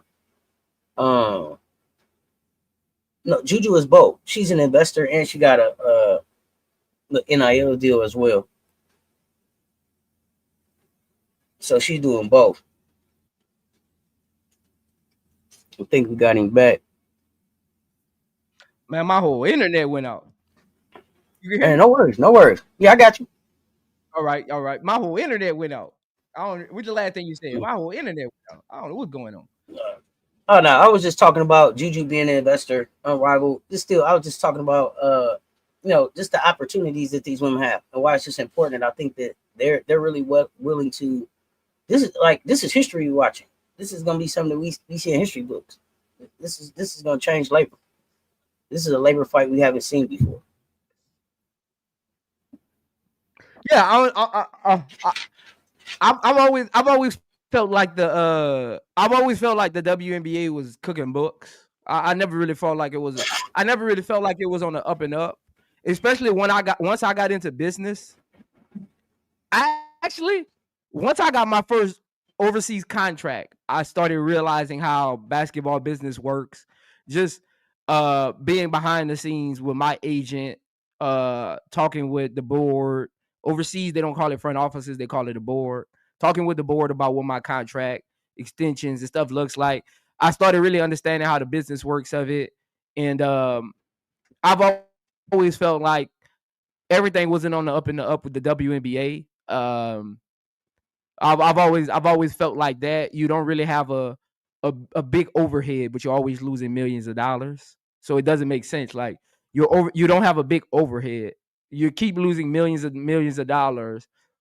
You need other entities to fund you, but yet you want to always try to expand or do something new. So I never here's the thing. I never understood that. You're a businessman, right? Mm-hmm. When the last time somebody could get you to invest $400 million into a loser? Oh no, never. I wouldn't. Again, what is the pitch that I can give you to either come to a meeting to think about giving me $400 million into a business? I'm telling you, you've been losing money for 30 years. It's been losing money 30 years, Prince, but your $400 million gonna make the difference. Let me get it. Oh, no, never. I'll give a quick little story. My last property, we brought for, I want to say 640. Last property, 2 months ago, we brought for 640. We got a 20% kickback because we didn't want to even put in half of that we didn't even want to put in 320 because the last owner of that establishment bankrupt over traffic and sales. So even when it just comes to that, I don't want to put money into it. So even if I'm getting traffic, I'm getting sales, I'm getting jersey sales, I'm going to put money into it. But you're telling me the whole entity doesn't profit? It doesn't make sense to the money of it. And that probably went over some people's head what I just said. Like, because it doesn't make so like it doesn't make sense for the money of it. So like, yes, my businesses are successful. Yes, I'm able to buy this building for 640, Cess, right? But the last business owner that was in this building foreclosed on the building because of traffic, because of the workarounds, and because of the location, right? So the whole entity of it failed. Even though I can afford it, why would I buy it if the entity of it is going to fail, even though my business is successful? So it doesn't make sense to the overall scope of it. And that's what the WNBA looks like. So yes, I can afford a $400 million team, but the entity of it is failing. So when I go into the business, I'm trying to teach our people business says. It probably be boring to but I'm trying to teach our people business says. So the entity of it ain't failing though. If I go into a meeting, if I go into a meeting, says, what is the WNBA selling me on? The WNBA, not only are they selling you on it, you fighting to give them your money because the WNBA ain't failing. So if you look at the WNBA, you look at they're gonna tell you they lost money. How? Think about this. Like I'm trying to really figure out this. Think about this. They ain't got your team is an investment into your stocks. So the every entity, right? Every shield, NBA, NFL, WNBA, it's a shield, right, of boards. You are literally buying stocks into the board. Right. So the owner of Chicago or Las Vegas Aces, whoever, they own their team is a stock. Mm-hmm. How am I putting $500 million in a failed stock? Because it ain't failing. Like, what are you selling me on when I come to buy it? Like, because it's not. When I walk in Cess, I've been trying to think of that for years. Like, what are they telling me when I walk in the building to buy this team? They don't have to tell you nothing because it ain't failing. They telling you you seeing all. That's what I'm saying. It's like I don't know. Think about it. Telling the public is failing, but what are you selling the people that are buying the teams? And y'all must be got some good ass sales enablement teams. They must be cool elevator pitches. The public is out here going, they ain't making no money. They ain't making no money. They ain't making no money. Hell, who said? Y'all said like Cess, how are people buying into this? Like Cess, they must be got some cold elevator pitches. They must be got some presentation slides that wow the hell out of people. I need them at Cess Talk Sports. I need them at Cess Talk Sports. Whatever they do. Like, it's crazy. Like, what are they selling people to buy these teams? Not only that, they got people fighting over buying the teams. So yeah, fighting. Like I give you 250, I give you 350, I give you 400 for a failing business. Dwayne Wade gave him 85 million. Think about that. Like I'm trying to really understand. The salary cap per team ain't even $2 million a season. Yeah. Cess. What did you do with 85 million? Cess, I don't know if you know. I actually I did a show like a couple of days ago. I actually added up all of the salaries in the WNBA this season. Guess how much it is? Mm-hmm. $12.7 million. How many seasons could Dwayne Wade pay the salaries by itself? With 85 million.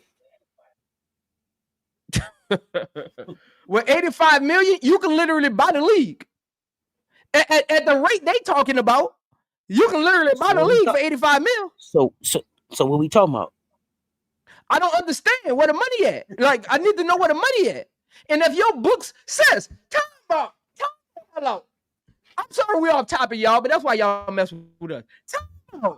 Says, ain't they just filed taxes 3 months ago? I'm a business owner, so I know this for a fact. Businesses get till July. Regular citizens, y'all file y'all taxes by like end of April, beginning of May. I don't know what the date is. I ain't been a regular citizen. Look, I'm gonna be honest. I ain't never been a regular citizen. Once you become a professional athlete, you're no longer a regular citizen. So I don't gotta file my taxes till July.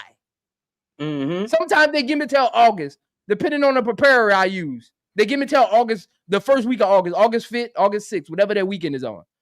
Says they just filed all their business taxes. Y'all should already have the PDFs. Y'all should have all the blueprints. Y'all should have all the write-ups. The moment Fee asks you, you should be able to go in your file and just email her team all of the information that you just filed for your taxes. What is the whole thing? You gotta go find Open the book. You just filed it. Open the books. Open the books. You just filed your taxes as a league. Open the books. I don't gotta go pull up all of these pay stubs and get all of these numbers, all of these marketing numbers. I ain't gotta go chase down this department and this department. Guess what? I got the numbers. I just filed. It's all right there. It's all right there on your file. Sis, all right there. Kathy don't need to go ask nobody. She got the email. It's right there.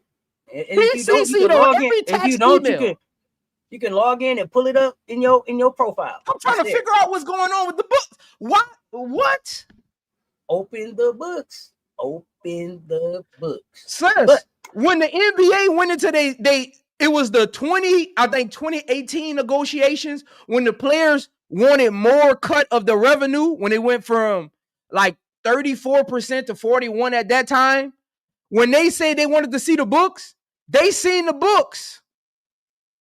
They seen the books. The NBA Players Association knows every contract, the amount, the longevity, who's involved in it, how much the players get, how much the league gets.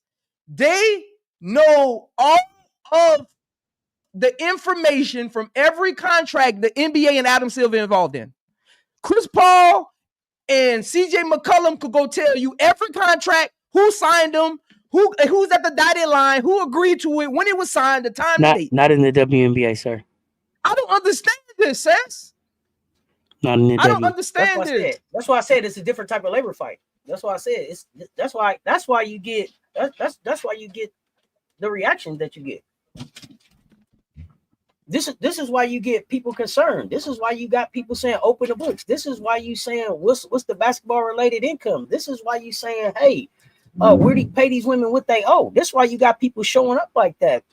This why.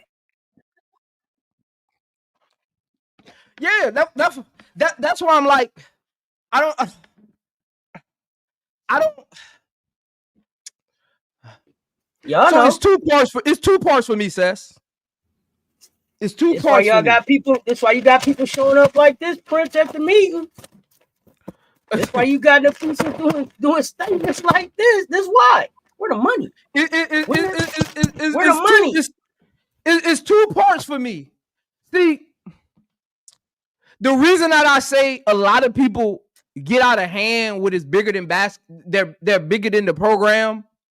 Mm-hmm. You can't be bigger than the program. This is why. Not the WNBA. And that's why I lumped them all in together. Like NFL players, NBA players, WNBA players, hockey players. When I say you can't be bigger than the program, I'm not talking about the league in general. I'm talking about the sport that you play, right? Think about this. Most fans say this person is bigger than the program because they got all this going off the court. Okay, they can go do that. Be obliged. But if they're thinking they're bigger than the program, they're going to fail the whole mission. Because you have to use Unrivaled to either further all of your endeavors or break through in your WNBA realm. So you can't be bigger than the program. You can't. Because you're going to fail the entire mission. People need to be careful with their word choices. Like you can't be bigger. None of them, Angel, Caitlin, Clark, you can't be bigger than the program because then you failed the whole mission. What do you mean you bigger than the program? Go be a movie star and tell me how that works out for you.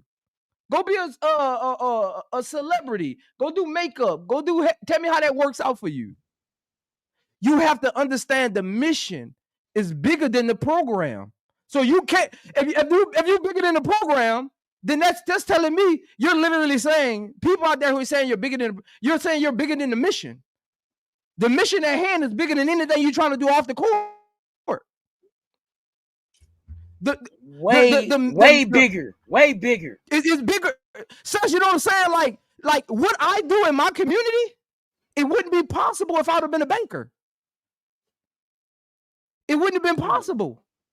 It wouldn't have been. The lives that I've affected, the women out there for the last, my coalition started, 8 years ago? Mm-hmm. You know how many young African-American women got degrees because of what basketball offered me? I don't want you to say that you wouldn't have been able to do it if you was a banker. It wouldn't have been on a scale that you. That's what I'm saying. It wouldn't have been on the scale. That's why I said because I think your heart is still where it's at, right? So your heart will always be your heart, right? It would have been on whatever scale. But again, it's the mission, though, Cess. Mm-hmm. It's the mission. I would rather people say, use your platform or be bigger than the platform. Mm-hmm. You can't, like, it's a community. You get what I'm saying? Cess, like, people gotta be careful how they use words. Mm-hmm. You missing the moment words matter. The moment you start thinking you're bigger than Martin Luther King, you failed the mission. The moment you think, because there's people out there when Martin Luther King was fighting for rights that made more money than him. They had more connections. But guess what? They understood the mission. You can't have the mindset and you can't push that. You can't, because you have to be. You have to be. The women's mission has to be bigger than the WNBA. It has to be. That's the only way you're going to overshadow them. Well, your mission has to stand out. That's why that ball has to be bouncing. That's why they got to stand together, and the ball can't bounce again until they get what they want. Yeah. This is going to be the challenge. This is going to be the challenge, because what the WNBA has done is they've worked to try to create division amongst different classes within the women, right? And so now they've got to figure out how they got to make sure that they come together, all 150, however many of them it is, and stay together and get the deal done that they want. Cess, you said something very important. You said something very important. And I think I heard Political Lil say this one time. You said something very important. This isn't about basketball with these. Look, this is one of the first times in history for women that have a platform in a sports world. You remember when CBAs happen and people are getting together and they're having lockouts and they're pushing initiatives off the court? This is the WNBA women's opportunity to come together. And guess what that does? The moment they stand strong and say it's bigger than whatever the WNBA is paying us, guess who else steps in and say, oh, y'all standing on business? So guess who else steps in? We're gonna find out. Who you think step in? Everybody. I'm hoping the moment I'm holding a lot of people accountable, Cess, behind the scenes. So here we go. I want to see a lot of people. Let me say this. Me and Political Lil got a show, Polysports Tea Time. It's gonna be on today at 5:30. We're gonna talk about Nafisa Collier and Kamala Harris's meeting. We're gonna talk about what that means for the civil rights case that this is. Is this an EEOC case now? Is this a Title VII case now? This is federally. This is approaching a federal court case. It may end up in court. But let's understand. # respect her game. That advocacy that we started, that's real. We need people to get behind these women. We need people to understand. You don't go buy their Got jerseys, to, buy man. stuff directly from them. This you got to understand how to support. We have series. I don't know how many series we got out there, Lil. We got Broken Skies. We got a CBA breakdown. We got NIL breakdowns. This is about generational wealth. This is about Black excellence. This is about empowering women. This is about seizing the moment. This is about a labor fight that's bigger than just basketball, because Bigger than basketball. it's going it spills over into other industries. It's going to define what labor looks like going forward for many years to come. So this is why you have to fight for 30 years from now. The WNBA better not have to have a Rooney Rule to figure out how to have a Black coach in there. But you've erased all of the Black female coaches in this league, haven't you? As head coaches, you have. That doesn't ring true to what builds this league and what funds this league and what keeps this league going. So where are all of these avenues and pathways and training and pathways to ownership, pathways to leadership, pathways to equity, pathways to equal opportunity, pathways to marketing? Even the way that you market these women, you market Caitlin Clark as if she's a champion in this league. Why? She's not a champion in this league. Yeah, You don't, man. but you don't market Asia. This is a crucial labor fight. Yeah, it says if this goes accordingly, in 30 years, this is gonna be a 30 for 30. Oh, it'll be a 30 for 30 before that. Like, you know what I'm saying? Like, It'll be a business. This will be a labor case study in colleges. yeah, They'll like break this down. Absolutely. that's why I need them, but it's gonna take others' help to make it possible. That's why I'm looking to see who steps in and say we got y'all. Because it's gonna take other people. This is what me and Lil are and it ain't saying. gonna be no It takes the fan. envelope. It's gonna be, hey, No. let me go help y'all grow Unrivaled while y'all waiting, right? But it takes the fans. It takes us saying, I'm not buying season tickets if you're not paying the lady. I'm not we going need to to wake the up game. as a. I'm not buying. We keep saying we for these I'm not women. buying We keep saying they bigger than the program. We like that's what I'm saying. Like, I don't think people understand what's actually is probably about to go on if it goes accordingly, right? And if it goes probably according to how the players want it. You know what I'm saying? Like, so I mean, we got to do our part. Other people got to be held accountable for this, because when others were fighting, people stepped in and helped them too. So these women is going to need outside help. They're going to they can't do it on their own. And I don't want people that are in position to help say, let me see how it plays out. You can't wait. Think about you this. Can't you gotta, from fans to those who in position to help Unrivaled be what it can be while they're fighting for what they equally, because this is what we need to get away from, Cess. Before I finish up. Go ahead. Social media attacks these women every day. Ever since, and I'll say this. I was asinine to a lot of the rhetoric that women get, because I was in the men's basketball world, and I wasn't on YouTube at the time. And honestly, I'm not really a big social media guy, right? So ever since I've been doing YouTube, I've been more in the WNBA like media world, right? Listening to what people say. And the rhetoric that a lot of these women gotta deal with is asinine. Like the women's basketball is on. Let me go run to the grocery store. Y'all a failed league. Why y'all still playing? Just the rhetoric. Like, these women got kids. They got families, just like the other athletes do. Like, I don't understand. That's why it's such a huge, because they get to literally erase all of the narratives and the stereotypes that come along with them being. They could, or they can help push them. Yeah. 9 times out of 10, they help push them. Yeah. So again, I mean, they're in position to push or get rid of the narratives that they've been having to deal with for the last 30 years. But that's, you know what I'm saying? That's something that women deal with every day. It don't even matter in the industry. That's just so like that's a life of this is an important mark in their history. You know what I'm saying? And that's why I'm careful with my words, because I don't want to. I'm one of those people. I don't like to speak for women. I don't like to speak for what they going through because I don't go through what women go through. Right? Like No, and your it's a different experience world in as certain a instances. pro athlete is definitely different than their experience. You know, Your yeah. experience as a You pro know what I'm athlete saying? is Like I said, very like different. I'm not afraid to admit I've been in the male industry, right? So the obstacles are different, the optics are different, Mm-hmm. the word choicing is different, the way we're approaching is different. Everything's different. So I always try to look at it from a point of the impact versus what somebody's going through. Like, what's the impact? That's why I try to stick to like the impact. The impact is this could be monumental in history of women's sports.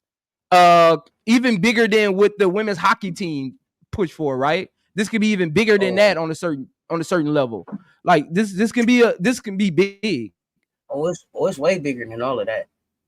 You know, even that Olympic It's soccer team, you know, what they push for with the equal pay as far as the Olympic men. Like this can be way bigger. This is not every 4 years, not a 12 players and 1 or 2 might come in every 10 years. This is I don't know how many players get drafted every year. How many is it? Like 64? Is it 64?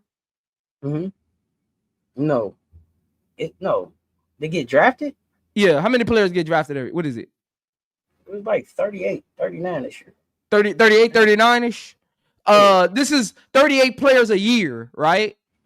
You know what I'm saying? This isn't a 1 or 2 player. So this But is you gotta think monumental. about This is a too. lot of generational wealth, a lot of new opportunities that can be created for these women. Like it's a big deal, and I don't think a lot of people are making enough big a deal about it. I see the media, you know, every now and then speak on it, but it should be front Oh no, page, you oh know. no.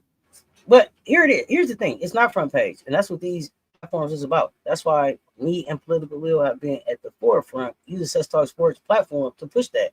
Poly Sports Tea Time. We've been talking about this for how many months? How many months? Lil was the first one. Lil was the first one saying, before it was anywhere else. Lil was the first one saying, this is a labor fight. This is a Title VII case. This is bigger than basketball. This is sharecropping in jerseys. This is black erasure. This is excellence erasure. All of these things that's going on. These women is being robbed. Lil was the first one saying all that stuff.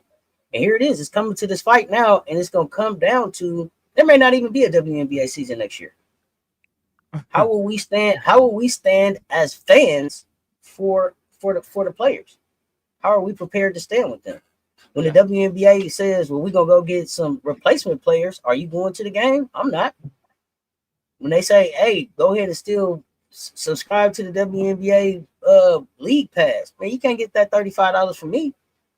Not until you pay these players. So we got to be prepared to stand with them as long as they prepared to stand down. Yeah. And my bad to get off topic. I just don't get to speak on these kind of We're issues gonna have to have you on the Poly Sports Tea Time. We're gonna have you on the Poly Sports Tea Time episode. You know, I know it's supposed to be a JuJu breakdown. I just don't. I do a lot of I try to on my channel. I just do a lot of strictly basketball stuff. I don't do the breaking news and all of that. I don't do the next latest drama. So, oh man, yeah. Oh yeah, it's a monumental moment. I'm pushing for the ladies again. I do WNBA content because I've been a fan of women's basketball. My mom introduced me to women's basketball. My mom is a big Lauren Jackson fan. So I'm big into women's basketball. I've been watching women's basketball since the games had the little fuzzy dots on the TV. So I've been watching it for a long time. So I'm big on pushing the initiatives and pushing what they want to be about, man.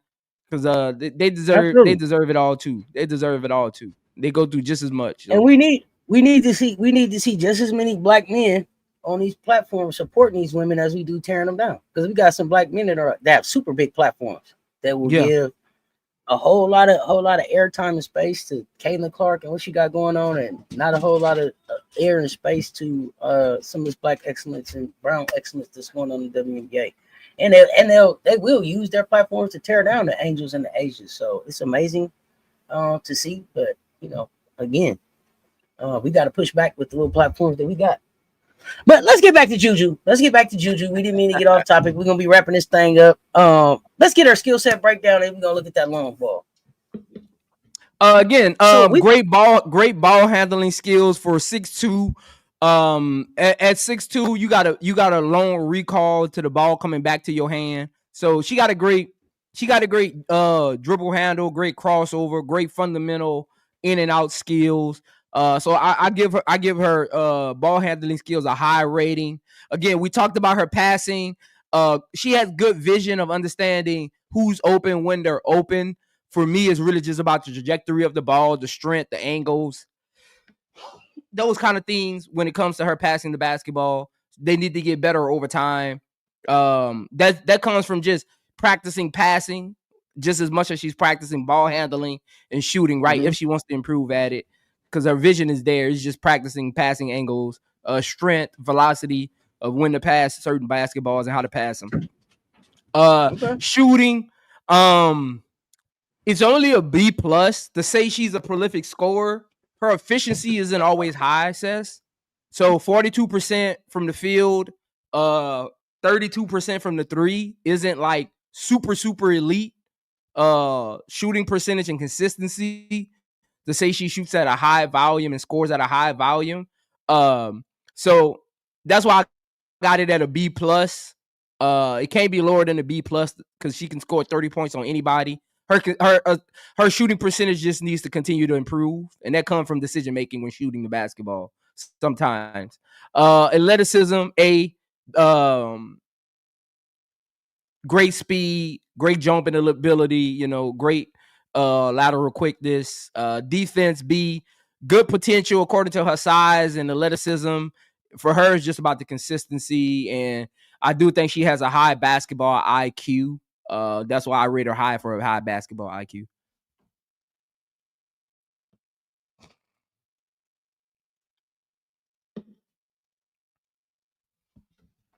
Again, this is where WNBA teams will want her to live at versus getting to the midi or downhill. But she's patient even on long balls. She waits for shots to open up. She don't really force long ball shots, which I love. She waits for them to open up. She doesn't rush shots. Like if you watch when she shoots threes, there's always somebody close to the rim. She doesn't have this quick trigger where everything is just a long ball, which I love. So if she can get around 35% from the three, it'll be hard for WNBA teams to really game plan for her.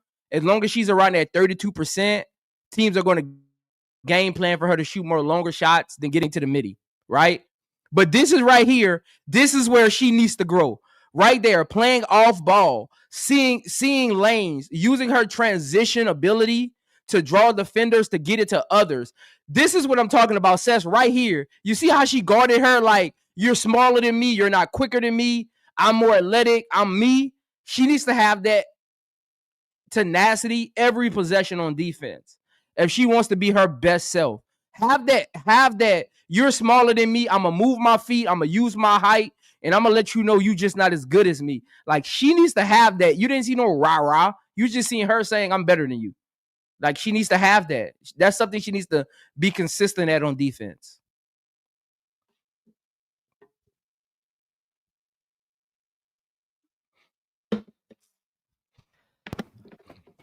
Again, player comparisons. Players comparisons. So again, we got best case, realistic comp, playing style, right? So best case scenario is A'ja the GOAT Wilson. Interesting. Okay. And again, people gonna say, well, they don't play her like Prince. Well, one is a front court player, one is a back court player. This comparison is only A'ja Wilson because JuJu Watkins' best case scenario is becoming the GOAT. And the only way she can become the GOAT is if she surpasses A'ja Wilson. So that's why the best case scenario is A'ja Wilson. Because the best case scenario for JuJu Cess out there in the media world is she can be the next best thing since sliced bread, right? So that's the You goal. think so? So You think so? that's best case. I think That's like I think the next go. I think the next go is in the class after her. But that's okay. We'll get to her. who? Oh, Rolls Royce Joyce. Man, you gotta stop this. We gotta stop this. It's okay. We gonna talk about Joyce. We gonna get to Joyce. We gonna get to Joyce. We gonna talk about Rolls Royce Joyce. I think We gonna get to Joyce. I think she has a higher ceiling than JuJu, and she's more versatile than JuJu. I think she does more than JuJu on both sides. I gotta watch more film on her. I ain't gonna lie, sir. So I ain't gonna jump the gun. I do gotta watch more film on Joyce. I'm not like A level, like elite level familiar with her game. So I do gotta watch more film. No. That's fair. But I know what you're saying about JuJu. I know what you're saying about JuJu. Like you saying she should be that one. She should be. Yeah, they're crowning her as the next one. So her best case scenario at the end of her career is she's the GOAT. AJ Wilson is currently the GOAT, right? So the best case scenario isn't about her playing style, it's about where she finished her career, right? So playing style, now we get to playing style. She has a Breanna Stewart type of playing style. The big wing that can pass, shoot from all three levels, create for others, loves to operate from the elbow, plays at her own pace, shows speed when she needs to, but plays at her own pace, can't get her sped up. Both of them are great. Both of them are underappreciated rebounders. JuJu almost averages 7 rebounds for her career. Like they're both underappreciated rebounders. And JuJu played with two great rebounders last year in Marshall and Kiki. So for her to almost average 7 rebounds a game is actually good. To say she's a perimeter player is actually good. To say she was on the team with Kiki and Marshall, who are both good rebounders for USC last year. So again, can play multiple positions, right? Elite scores at all three levels, strong rebounding ability. Both have the clutch gene in them. Two-way player impact. She hones in on consistency on defense. Both have two-way impact. If you watch Breanna Stewart in college, which I'm pretty sure you have, Cess, and you watch where she get her shots at, literally the same spot that JuJu gets her shots. Literally. Stewie got 4 of them things. Stewie is I think the greatest women's hooper in college hoops. Period. She got 4 of them things. Yeah. 4 literally. Her playing style is more similar to Stewie's coming out of college. Just how they score, how they get others involved, their rebounding, their defensive capabilities, their skill sets, their height, speed, size, both fundamental, great footwork. Will score 30 points and you won't notice because they're not rah-rah players. Realistic. I'm gonna have to go back and look. AJ and Stewie don't jump off the page for me, but I'll go back and look. But what you got for? Again, Asia wasn't about playing style. Asia is her best case scenario, which is her end of career, right? Mm-hmm. Like my best case scenarios when I do players, it isn't about the playing style. It's about where they're going to land in history. It isn't about playing style. I just want to show people this players. I want to show people the player's trajectory. That's what the best case scenario is really about. It's about the player's trajectory and where their career is going to go. Again, I think her playing style is more similar to Stewie's, but realistic comp as far as how she's going to be used in the WNBA, where she's probably going to end up in history of the WNBA is going to be more closer to Maya Moore. The 3-level score, the post up, the fadeaway. Again, I think Maya Moore is MJ, and I think JuJu is Kobe Bryant. I really do. I think again. So I don't have Maya's MJ because I told you you got to get over there. Maya Moore is MJ. I'm telling you why she's not MJ for me. that era of basketball, like I said, and it doesn't have anything to do with Maya Moore. It was just probably was what was going on in my life at that time. Just moving around, not being a big UConn fan, and then just just not her game didn't bring me to the TV. But JuJu is more like Dr. J to me, in the sense that man can do everything, gonna wow us, but it's somebody coming on the heels where you won't be the one that long. You'll have your reign, but your window is gonna be shorter than it could have been because of the talent coming behind you, is what I think. And that's how I felt about Dr. J. By the time he got to the NBA, his window was short because he had spent so much time in the ABL. It was like, for you to really be the doctor how you could have been, your window was short a little bit because Michael and them was coming. And that's how I feel for JuJu. I think that she's gonna be one of the greats. She's gonna go down. She's gonna have all-star. She's gonna get chipped. But greatest of all time, I don't know that I see that in her game. Yeah, that's why I say, like, Asia's the GOAT, right? So best case scenario is Asia, according to the trajectories. Like, you got to pass Asia. If you're going to be the GOAT, you got to get past Asia. Again, her playing style, the way she scores, where she scores at on the floor is more like Stewie. Stewie is, Cess, how do you feel about Stewie? Do you think Stewie's underappreciated in her career? As far as, like, the talks, right? The barbershop talk. I think that both Asia and Stewie are underappreciated. I don't think that they talk about them enough, and I think that they'll miss them when they're gone.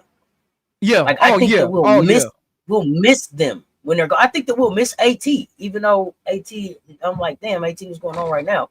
I think we'll miss AT when they're gone. I don't think that they make them like that anymore, and that's okay. You know what I'm saying? That's okay. Yeah, but I mean, Asia has four MVPs in 8 years. Tell me about who they did. Crazy. Think about that. Four MVPs in 8 years. Crazy. It took some people 8 years to get one. You understand what I'm saying? Like the records that she's broken, that don't come. I don't. Prince, I'm so tired of hearing people say generational. I'm trying to come up with another word than generational. Yeah, they gotta get. I need a new word. I need a new word because it ain't just generational, man. It's something else. You know what I'm saying? Cess, how many generational players you think is in the WNBA right now? In the WNBA right now? Yeah. Generational? Yeah. Asia's generational.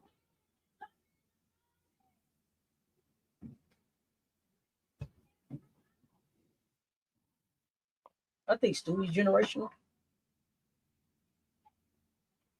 Chelsea, point guard, even though people when they go back and watch point guard, they'll understand. It ain't that many. It ain't that many. Maybe I can only think of 3 off the top of my head. See, I don't think Chelsea's generational. I think Chelsea's generational. I don't think that we seen a point guard with her vision and her ability in the W. I don't think. Okay, so you think? Okay, so you okay. Because remember we had this conversation about the difference between generational. Remember we had this conversation about the difference between generational talent and generational athlete, right? We have never seen a point guard with the stud, but that Chelsea got do what she done for her career. So you're saying Chelsea got generational talent?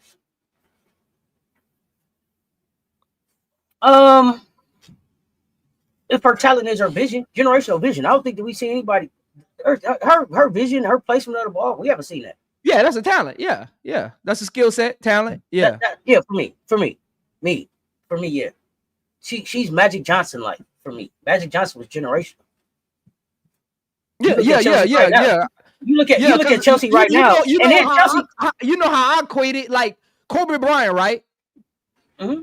I don't think he's a generational player. I don't think he's like a generational like player. I think he has generational skill set. Like nobody has his footwork, right? Nobody has his footwork combined with his shooting ability, defense, mindset. Like that's generational, right? Like it's things that you can't just give somebody else. Like what Kobe Bryant has, you can't just give somebody else. Kobe Bryant can train somebody for years and they'll never get it because you can't. You got to be able to package all of those things together, right? Like LeBron is a generational athlete, right? Like there's levels to it. Like Yeah. people always throwing around the word generational, but they never like quantify what about a player is generational, right? Like Dominique, like people say Dominique Malaga is generational. I don't think Dominique Malaga is generational because nothing she has you can't teach. Like nothing she does you can't teach. Can't teach her. You can't teach her size, Prince. That's Don't what do I'm saying. that. You can't teach her size, but how impactful is that size if you can't put it together? Okay, let me ask you this. By the end of her career, can Malaga be generational? If she gets to a Asia Wilson Stewie scoring level, yes. Okay. With that size, if she can put the ball on the floor, average 25 points a game and 12 rebounds a game with 2.5, 3 blocks, yes. By the end, if she can average that for multiple seasons, that's generational. But as of now, she's just a tall player with a clunky skill set. Just like Wembanyama, right? Just like Wembanyama put it together though. Wembanyama came in fighting for defensive player of the year. You think Wemby's generational? Wemby's, yeah. There's never been a 7-2 that can move like he move, shoot like he shoot, defend like he defend on the perimeter. Do you think Wemby's leaving with a chip? Yeah. Yeah. We'll see. You know why? I'll say this, Cess. It's because of the organization he's in. And because of the organization he's in, is the very reason why I'm not convinced. Because they know you go there, it's about winning championships and legacies. Since every player that they get in there understand the mission. Since when? When was the last time they really just won something? When was the last time? It's been a minute. They went in rebuild mode. Yeah. They've been in rebuild mode for a minute with Pop there. It's time to move off Pop, but that's okay. They'll remember the Alamo. It's all right. No. Look, I'm gonna be honest. That's the reason I asked that question, because I always like to get people opinion on who they think in the league is generational. I think the only player in the league that's generational is Asia Wilson. I knew you were gonna say that, and I don't think Wemby's generational. But again, we both agree. We look at it differently, right? So our grasp on generational is different. So every player we ain't going to agree on because our view of generational is different. No. Pop ain't coming back. Pop is like the president. Nah. Pop's not coming back to the side. That'll be a detriment to those players if he come back. It's not about them being a small market with 5 championships. That's great. That was then. The Cowboys got some championships too. Their organization that needs some help right now too. So what? Just because you won 5 championships don't mean you competing for one next year. Yeah, that's true. Hey, that's why championships. That don't mean nothing. Championship, they're hard to get.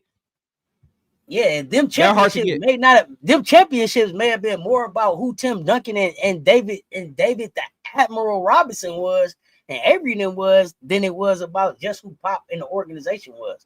But I digress, man. They're very hard. They're very. Says I know that firsthand. In high school, we won the championship my sophomore year, and we never got back. Yeah. So championships are hard to come. Everything got to play out. Health, coaching, play styles, roster, conditioning. Like the player, the teams you play got to line up perfectly to your playing style. Like a lot got to go. Here's the thing that I'm gonna say about the Spurs culture. It worked then. I don't know that the Spurs have a culture that really fits 2025 and the 2025 player, and where these players are at right now, and the way Popovich coached, and the way Popovich move around, and the way Popovich coaching tree move. I don't know if these young players respond to that, but I'm excited about what they're doing in Houston. We'll see. Yeah. I'm excited. I'm excited about what they're doing in Houston. We'll see. See, culture has to change. You got a young team with a promising star doesn't guarantee a championship. Oh yeah, because you're not the only team that's building for a championship. You sure ain't. Everybody building every year. Yeah, a lot of people don't realize that, Cess. Like, people become homers. They become homers and forget there's 29 other teams. You're not the only team. Yeah, you did good in the offseason. Yeah, you won the offseason. But guess what? The last 2 off seasons you failed. Right. People forget that. The Dallas Cowboys be like, remember we won the Super Bowl? They looked up. It was 30 years ago. Man, that was on VHS, man. You know what I'm saying? But they like, never know. This America's team, this organization. Man, that was 30 years ago, man. Man, I was 5 years old, Cess. Culture changes. Cess, when the Cowboys won, I had just dribbled my first basketball. Wow. I probably had just, because when the Super Bowl is February, I hadn't even played my first basketball game yet. It probably was January back then. They hadn't stretched it out. Yeah, so I didn't even play in my first basketball game yet. You know what I mean? So hey, listen, yeah, you think about it and you be like, dang, it's been a minute. I'm 36. I'm 36. Think about their organization. I started playing basketball at 5 years old. I trained when I was 5. I didn't play my first basketball game until I was 6 because my dad just put me in training when I was 5. So I had just started dribbling basketball, going to trainers and stuff like that. I actually my dad's trainer trained me. So I had just started playing. So I ain't even played my first basketball game yet. Wow. Stop it, man. Yeah. Wow. Let me see here. What else? Again, we know where she's going, Cess. Draft projection, fit, overall draft pick, generational talent. Usually go to a team that's rebuilding. How do you like her on a team that's rebuilding? Yeah. Again, that's why I got best fit. Any team that got the number 1 pick.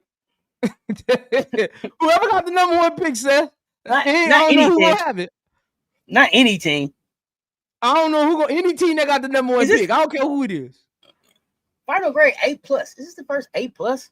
Yeah, she didn't get an A++ though. She didn't get that plus though. A+. All right. Strengths, elite scoring, size, athleticism, basketball IQ, 3-point consistency. She can fix that. Defensive consistency. She can fix that. Projection, franchise player, MVP potential. He thinks she got the potential to be the GOAT. He's saying maybe.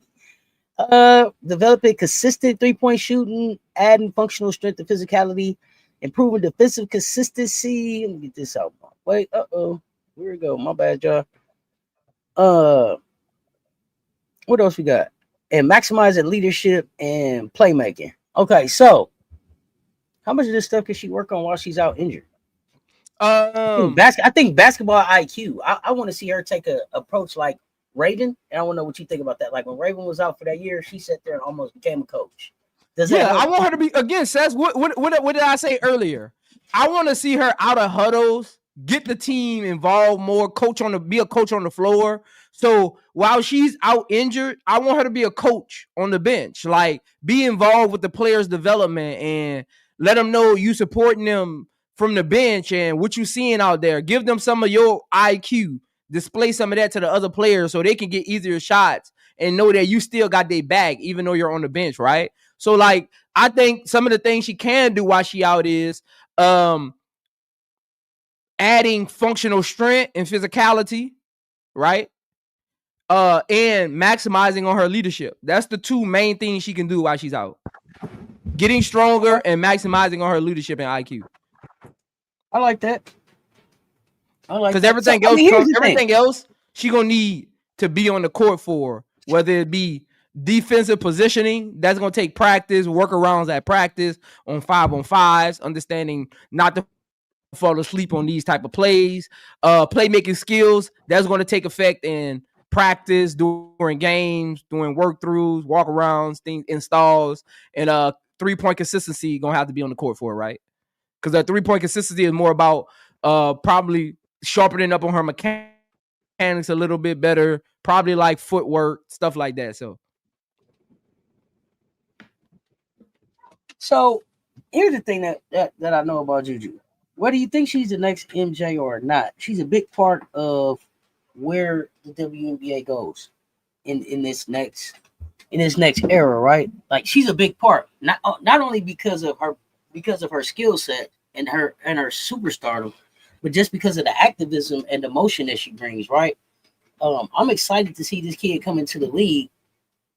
I think that I'll be more of a fan when she gets in the WNBA. I think I'll be able to see her get into more of her bag.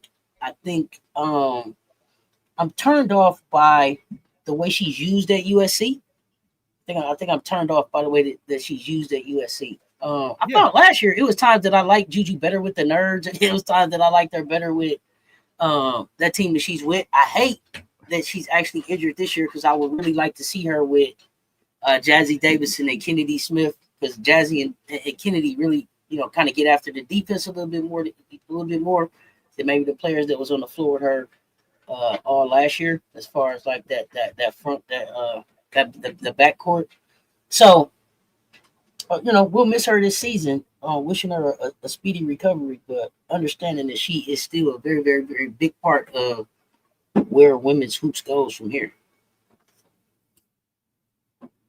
I don't know. I mean, I hope to see the kid around basketball this season, on the bench, being active, like you said. I want to see her with the board. Get up, draw some plays up, clapping the team up. I hope she's around the team as much as possible. I think that's really, really good for USC too. Even if she's not going to play another game for them, I still think that that's good, not only for their recruitment but for the development of the young players that are there. How much of the way do you think they used JuJu last year? This is my last question for you. Was the reason that so many, that you saw those guards get out of here? Say that again. What was the last part? How much of the way that you think Coach G used JuJu is, her usage being dominant, was the reason that you saw like the Heckle and who else left? How and some of those players transfer out of USC? Yeah, because like your house, your how she's like a JC Sheldon, Sammy Whitcomb, Katie Lou, Maddie kind of player. So JuJu in a one-centric system doesn't really benefit those kind of players. Like JuJu would have had to been a Magic Johnson kind of centric player for those players for you to really get the best out of. That makes sense for those kind of players. So they seen JuJu coming back another year, her usage rate might go up even more. That means that's less on-ball screening for me. That's less opportunities. And I'm trying to get to the draft. I don't want to just take a back seat per se in my basketball career. I'll take a back seat as far as shot selection, but I won't take a back seat to my career, even if it is JuJu. So I think that's why you'll see a lot of them leave programs like that, is because they're trying to get to the next level and you become a casualty. Kind of like, and it's the media's fault, really. And I'll say this, Cess. I argue with people all season long. I said, DeJanae is not going to be happy in Dallas, even though she likes Paige, because of how the media is projecting her. Okay. What did DeJanae say the moment she left Dallas? Pay attention to her post. Pay attention. What did she say? What did she say? Because I actually don't know what she said. She said, "I'm finally happy." And she said other cryptic tweets. It has nothing to do with Paige. You think she likes Minnesota? And you want? Okay, we're gonna talk about DeJanae later. I don't think it has nothing to do with what the place she went to. It just had to do with getting out of Dallas. DeJanae was in a I said this midway through the season. I said DeJanae is in a contract year. Y'all don't realize what the media is doing to her. They're turning her into Paige's Robin, in a sense of, forget DeJanae being an all-time great on the defensive end. Forget DeJanae being a spark plug to a team. Y'all turning DeJanae into some kind of mascot for Paige. I say, y'all don't see DeJanae face? I say, when the last time y'all posted something about what DeJanae did great on the court? Y'all posting her facial expressions with Paige in the hallway before a game. Y'all posting walkthroughs. Y'all posting DeJanae handshakes on the bench with Paige. They jumping on each other back. They giggling. DeJanae's in a contract year. Y'all turning this into a sideshow. I got you. You know what I'm saying? So how did going to Minnesota help her? Huh? How did going to Minnesota help her though? Because now DeJanae gets to get back to the basics. She gets to get back to the basics. You think Minnesota keep her? See, to be on Paige's team, you got to be established at that already. DeJounte was trying to establish herself at that, and then you turn her into a mascot. See, like, remember when Ryan Artest went to the Lakers? Ryan Artest was already established as who he was. So no matter the shine Kobe got, you already knew who Ryan Artest was. Well, not only that, him and Kobe had just had that real personal one-on-one battle, right? Coming out the playoffs. It was like, oh, okay, him. Okay, we seen them challenge each other. I got you. So so DeJounte, she had just came off an injury. She was trying to establish who she was, and everything was about her and Paige's friendship versus DeJounte's play on the court. So I got a question for you. Does JuJu need a college chip?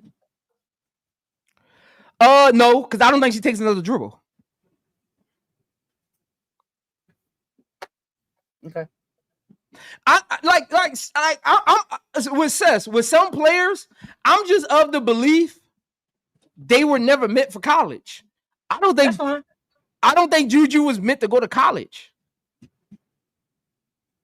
It's more of a necessity than a need. You know what I'm saying? I'm not gonna say didn't need to go to college. There are players that come along and just, college ain't for them. Kevin Garnett, it wasn't for him. It didn't stop, it didn't stop him. Sean Kemp, it didn't stop him.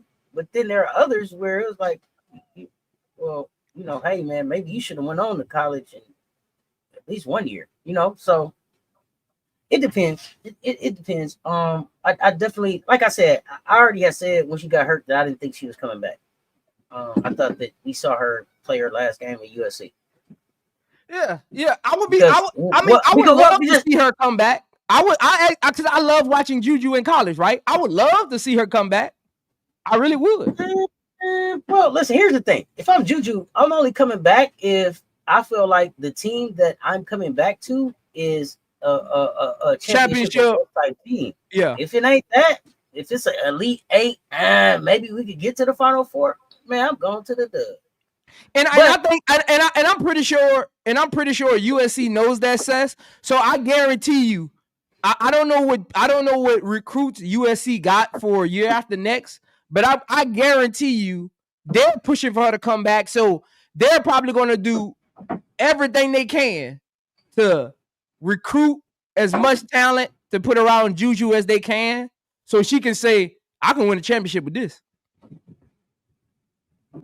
So I'm pretty sure they want her to. I'm pretty sure they're on the mend of JuJu might not take another dribble for us. Well, I don't know, because I also got Kennedy Smith leaving USC at the end of the year. But that's just my opinion. I just selfishly want to see her play with Blake. Yeah.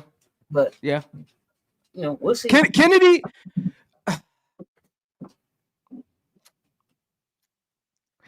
is a unique player. Kennedy got a deeper bag than people thought. Kennedy, they try to play Kennedy like she was just a defensive. Nah. That's what I say. Kennedy is a unique player. JuJu got her. She got in her bag. She got in her bag against UConn. You know what I'm saying? She got in her bag. Yeah, I would love them this year to get Kennedy going a little more offensively. Like I would love Gottlieb to have some sets for Kennedy throughout the game. Let her get in her one-on-one bag. You know what I'm saying? You got to. If it's not about Jazzy and Kennedy, then who is it about? If USC ain't about Jazzy and Kennedy, y'all tell me who is it about? That's how. Yeah, I mean, if it ain't about Kennedy, I don't know. I don't know what the plan is. It's Jazzy and Kennedy for me. It's Jazzy and Kennedy. I see everybody little JuJu in the chat telling us JuJu ain't going nowhere. JuJu, she gone. She gone. USC. It's WNBA grown-up money time. It's WNBA grown-up money time. It's WNBA grown-up money time. It's her nerd wallet is full. Her nerd wallet is full now. It's it's time. It's time for her to make her step. It's time. It's time. It's time. Yeah. Because by the time JuJu gets ready, the CBA gonna be done. If they settle it right, everything gonna be in place. You might have a new commissioner by then. Kathy probably will be gone. Everything gonna be in everything. You'll have 4 new franchises for her to choose from. Everything gonna be set up. Maybe 5. You know what I'm saying? Because when does Cleveland and Philly come? When do they come? 2028? Well, let me see. You got 26. You got a team. Nobody comes in 27, and then you got teams that come 28, 29, and I think 30. But you got Philly coming, Detroit coming. I'm not saying that JuJu's game is beyond college. I'm saying that JuJu's her mindset is beyond college. Her star is beyond college. And I know folks is gonna be like, because she be a GOAT without a chip, she hasn't won at every level. It's debatable.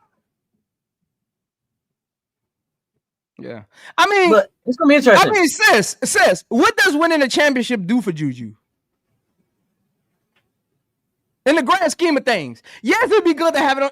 I'm talking in the grand scheme of things. Here, that she would be able to say that she had won it and CC didn't because they hadn't compared so much. I think. So here's the thing. I think that if JuJu doesn't get hurt this year, she finishes college, right? If she didn't get hurt last year, she finishes college. I think that she's still on pace to break the CC records that she was going to break, and then she gets its opportunity to play for a chip, if not win a chip, right? Now, damn, I got hurt. I missed the end of the season and a whole season. I'm not on pace to do that anymore.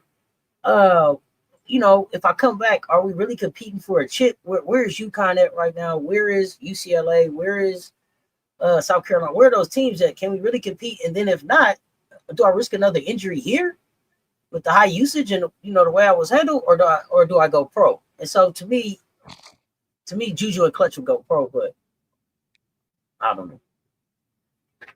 I mean, this is why I say that. This is why I say that, Cess. If we think, and you look at trajectory of what people saying JuJu will land in the history of the WNBA, right? They got JuJu. Most people got JuJu fighting for one of those Mount Rushmore faces, right? On that wall, right? In history. Once all is said and done, we hypothetically speaking, right? Some might not, some do. I'm just talking about like the masses, right? Not you, Seth, just the masses, right? They got her trying to fight for one of those faces on the wall. Look at all those faces on the wall, Cess. When you talk about their legacies, how often do their college championships come up? Depends on how deep the barbershop talk get. I'm just saying on the surface level. They don't have to come up. They don't come up really often. They don't come up really often. And don't Stewie got 4 of them things? Stewie got 4. But then Stewie also has 3 WNBAs. She got 3. So you see what I'm saying? So Stewie got 4. You don't have to get to that. Stewie has 4. Stewie has 4, Cess. And they don't even bring up 4. So if JuJu's going to be fighting for one of those Mount Rushmore faces with the Stewies and the Asias, they don't even bring up Asia won a lot. Don't you know the other day I had to educate somebody and let them know Asia won in college? Oh wow, yeah. So you see what I'm getting at? Like when you think about where she's going to be fighting for, they don't even bring up Stewie's 4 when they talk about her legacy in that Mount Rushmore face. They don't bring up college, her championship. They say she was the number 1 pick. They just bring up the surface level stuff. They don't talk about the 4. They say she was at UConn and win championship. That's all they say. They don't really get down to the crust of it, right? So JuJu winning 1. What does that do if she's going to be fighting? What does that 1 do if she's going to be fighting for one of those faces? When they go into the one at every level conversation, I think that JuJu's college career is going to come with an asterisk because halfway through this, middle of sophomore, or a little bit over halfway through the sophomore season or whatever, right? You go down injured, and then you sit out your junior year. So I think JuJu, the question about one at every level would be, it'll always be if she was at a different program, she'd already been chipped, and then for some of it to be if she didn't get hurt, that the chip was coming. I just don't know that we'll ever see her play for a chip. I don't think that it'll factor in for her as much as it would factor in for like a Caitlin Clark, who they're trying to force down your throat. When it comes to Caitlin, and then the reason that I think people are so quick to go to Caitlin's never won is because she hasn't won at any level. Like JuJu came into college a winner. She didn't come in still trying to prove herself as a winner. She didn't come in with some USA gold medal. She came in already a winner. So it wasn't like she was trying to prove that she could be a winner. Caitlin is still trying to prove that she could lead a team to finishing anything. She hasn't done it at any level. So, the one at every level, I don't think it factors in as much as for Ju, because she comes in already a state champion. She comes in already well known in Southern California basketball, right? One of those regions that is highly respected for high school women's hoops. So I don't think it factors in as much for Ju, right? Because she came in a winner. It come up in Caitlin talk, because the first thing I'm gonna tell you is tell me when she won. Tell me when she won. But she ain't won nothing. I don't want to talk about. Yeah, so that's what I'm saying. That's what I'm trying to get to, Cess. Like there isn't pressure. Like there isn't pressure for JuJu to go back to school for her last season. You know what I'm saying? Like there isn't some championship pressure. Like I gotta win one before I leave, or my WNBA career gonna be incomplete. Like there ain't no pressure. It's one of those. It's a bucket list at this point. At this point, JuJu going back to college is a bucket list. It's just because JuJu won a chip. She won the NCAA. It's not about her legacy. JuJu going back to college has nothing to do with her legacy. That's a bucket list. Well, question: did you have any major injuries in your ACL? Okay, so you had an ACL like JuJu. So question: and MCL. Coming back. Okay, so question: coming back off of that injury, going back into competitive basketball. Everything put aside, just getting yourself mentally, physically, emotionally ready to get back into the game. Do you think that's better at the college level for her, or trying to do that first at the WNBA level? Everything else set aside. Where do you think she's most comfortable getting back to just being JuJu? Is that going back to college where she's been already, or at the WNBA level where she's trying to prove herself and she may play in spurts depending on what team she ends up in? What your thoughts coming off that type of injury? I'll say because I didn't factor that in. And that may be a factor and say, hey man, I'm gonna take my ass back to school and get super confident in my body before I try to go pro. So something to think about. I'll say my injury was because we won the state championship my 10th grade year. My injury happened in football my junior year. Mm-hmm. So I didn't play football my senior year. I didn't play no sports my junior year. It happened in game 3, the third game of the season in football. I played cornerback and safety, and I played tight end a little bit because I'm tall. So like my junior year, I didn't play no sports. I just worked out. I went work out at colleges. I signed my letter of content maybe around like November of my junior year. Going back to school my junior year. So I didn't really need to play sports. Tulane wanted me to get healthy. I'll say this, my senior year, Cess, I ain't gonna lie, I cruised. I was already gone. I cruised. Because I graduated in December. In December, right? So I cruised my senior year. So that's why my high school team never got back, because I got injured my junior year. Everybody left my senior year because they thought I wasn't gonna play because I already had signed, and they knew I was leaving in December. So like, man, he gonna leave halfway through the basketball season. So and we lost everybody to other schools, and my senior year I really just cruised. I really cruised. So coming off injury, you didn't really see any real competition until you got to the college level. Basically, yeah. And you are confident walking in and ready to go. Yeah. It's about your body and your mental. Like your mental says it all. Your mental, when injuries is more mental than physical. Like if you're in a good mental, I did therapy. I'm not afraid. I tell my community all the time, I did therapy literally my entire junior year. I did therapy, talking through it. I did basketball. Like, shout out to Tulane, man. My dad got them to get a therapist to come on the basketball court with me while I was rehabbing. Mhm. where How does that help you? in between sessions, they wanted to do it on the court because they wanted to get me mentally capacitated. So in between sessions, we'll do like training drills. They would literally, it was a guy. He would literally put 2 chairs in the middle of the court, and we would talk for 15 minutes about what I was going through and thinking at that moment. And then I go back to training. So in between sessions, I would literally sit on the basketball court and do therapy, which helped because it's all about being in that place. It's all about being in that place because it didn't really help me just doing therapy on the court.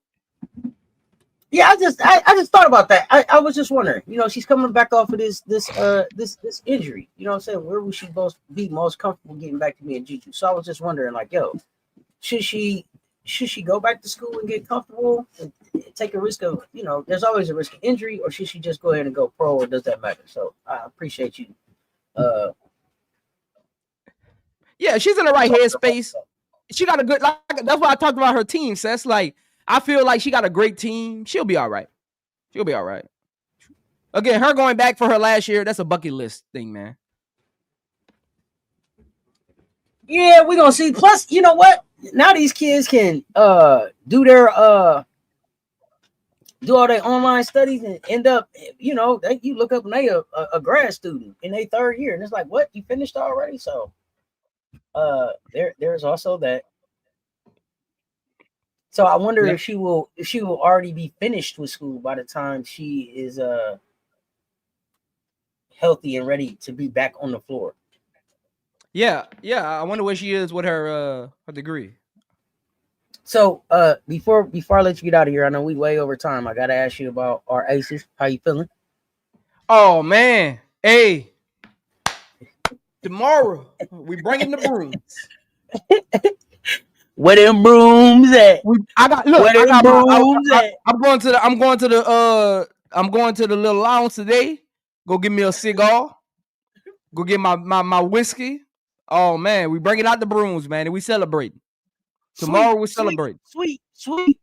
Hey, and they just ruled Satu out a couple hours ago. So yeah, man, Satu out, concussion protocol, I believe. Yeah. So we back next week. We got Kalia Copper coming up Tuesday. Who should we throw at you? This is the one I've been waiting for. This one. So next week, Madison Booker. I want to know who is Madison Booker. This the one. You're gonna have to sell me on this one, because who can't guard you? Who can't guard you? In my big you gotta breezy get off of boy. Maddie, man. You gotta get off of Maddie Book, man. You gotta get off of Maddie Book. She gonna have to play big in the big game then. She gonna have to play big in the big game then. You hear me? Who can't guard you? Where them brooms at? You gotta get off of Maddie Book. You gotta get off of Maddie Book, man. Exactly. Bree Hall will be watching. Big breezy. You hear me? So we got Kai Copper. Hey, Kai Copper been that one. Even with the way that the season is going, still one of my favorite players to watch when she on. So I can't wait to hear what you think about Kai Copper and Maddie Book. Man, you thought you had a hard sell on Kiki Rice. Woo. You gonna have to have some really good film on Maddie Booker, buddy. You gonna have to have some good film on Madison Booker for this one. All the way from New Zealand, Big Breezy. You hear me? Big Breezy. Hey, look. When you leave that Maddie Book breakdown, I'm gonna take my time with this one. I'm gonna take my time, and I'm gonna show you. I'm going to look through. I'm going to comb through all her footage. Hey, I only want footage. I only want footage for South Carolina games. Because until us, don't none of that mess matter. Now we play. How many times we played? 4 times? 4 times she took 3 L's? Yeah, I only want to see South Carolina footage. Show me when she did it against South Carolina. I'm gonna take my time with this one. Don't threaten me with no good time. you gonna be like, I didn't see it like that.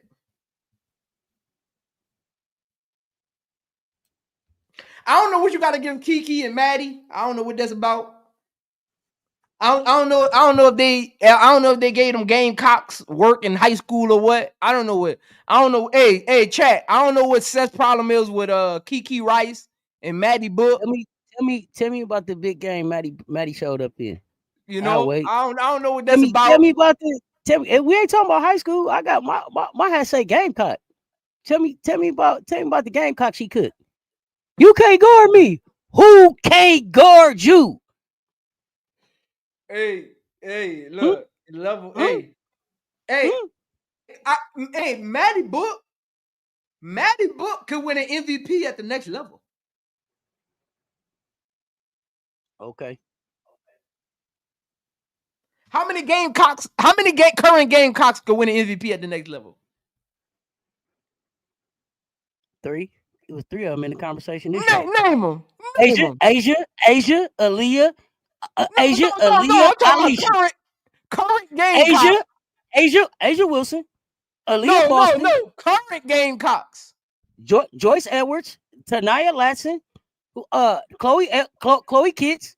Chloe Kitts can win an MVP at the next level. Isla McDowell, got McCure. Tell me I'm wrong. No. Tell me I'm wrong. What? You gonna see? You gonna see? But see, you think Kiki Rice about something? You don't think Joyce MVP in this league? Hey, Kiki Rice gonna make an all defensive team one day. You don't think Joyce MVP in this league? No. You don't think Isla MVP in this league? But I need to pay attention to Madison Booker. What? Man, please, Madison Booker. Hey, you gonna have to. I can't wait till we do Joyce, y'all. You think Seth's gonna have to sell me on Joyce? You think Madison Booker gonna get an MVP? You think they don't even play the same position? You think Madison Booker gonna get an MVP before Joyce Edwards?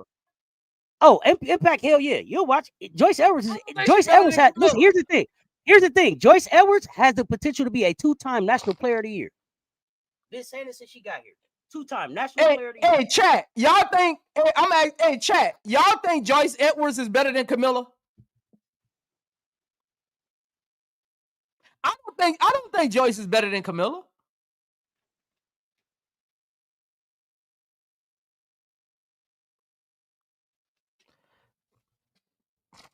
Y'all, what? I'm gonna wait and let the chat. I'll let the chat talk. I'm gonna be quiet. We'll see what the chat say. We're gonna see what the chat say.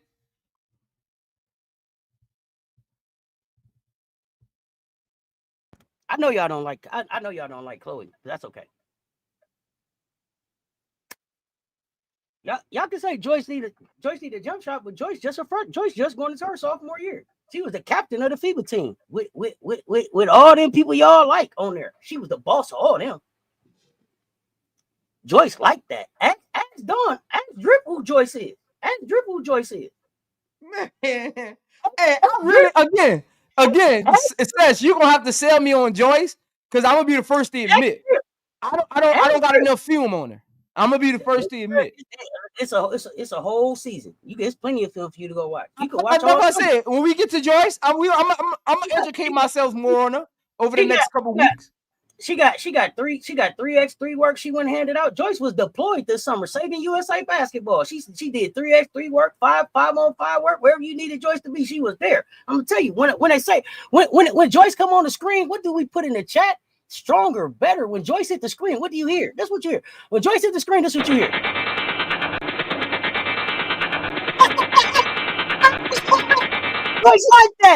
Joyce like that. I can't wait for you to go watch the film. I can't wait for you to go watch the film. My mission. I can't wait. Hey, pull up in the mansion. We can watch the film together. You got time today? We can watch right now. I know I got a show in 20 minutes, but after that, whenever you ready, we can talk Joyce. Rolls Royce, Joyce Edwards. Oh man, you better get your pen and paper out. You ain't never seen nothing like this before. Her basketball IQ off the charts. Again, I'm gonna have to do my homework on her, man. I'm gonna have to do my homework on her. All the sports she played. I'm gonna have to do my homework. I don't see it. I don't see it. You don't see it in Joyce? How you? I don't see. Is she athletic to you? Joyce Edwards? Yes.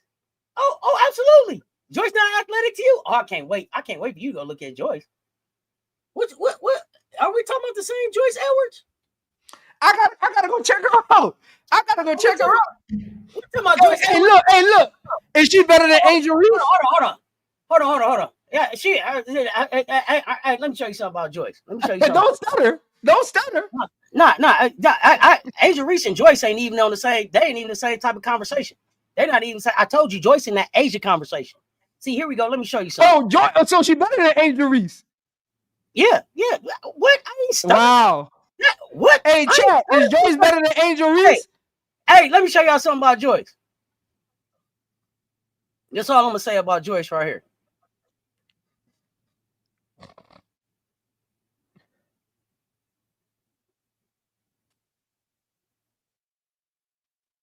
Right pocket got left pocket. Tell me what you talking about. Tell me what you talking about Joyce. Tell me what you talking about Joyce. Tell me what you talking about Joyce. Tell me what you talking about Joyce. Hey, Cess. Tell me what you talking about Joyce. Hey, Cess. She was with you. Hey, Cess. The chat was with you on Camilla. They ain't feeling the Angel. They ain't feeling the Angel one. Hey, Joyce Edwards will finish college basketball better than Angel Reese. I don't care nothing about what they talking about. I don't come here for what the chat say. Yes, Joyce is better. Joyce will finish better than Angel. You don't think so? Clip it. I gotta go check it out. I gotta go check it out. Clip it. I want y'all clip it in the chat. Angel Reese got a player of the year in the championship. Oh, hers coming. Okay. Hers coming. Ask Drip. Y'all ask Drip. Everybody, hey, I need everybody who think Angel's better than Joyce. Please put a 3 in the chat right now so I can get your name. So we can follow back up.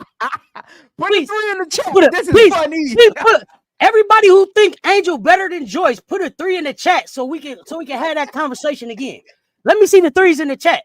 But if you think Joyce better than Angel, let me see some 5s. 3 if you think. Let me see the 3s. Let me see the 3s if you say Angel better than Joyce. Let me see the 3s. Then let me see the 5s. Let's go. She need them. Hey, put them 3s. She need to get them names. Cess says she taking receipts. I'm waiting. Where the 3s at? I see one. Okay, we all love sports. I'll be back to see you.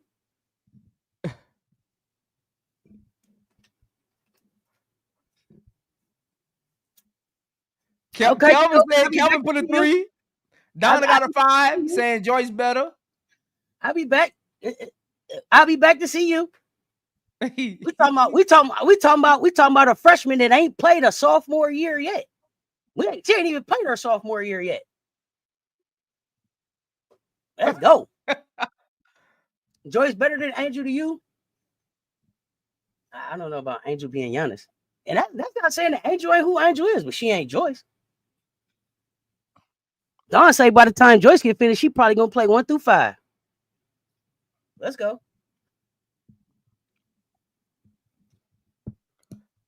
Where all them 3s you said were the chat? I was suspecting to see just 3s after 3s. For real, they don't want to put their name to it. You said the chat went crazy. I'm waiting. Where all For real.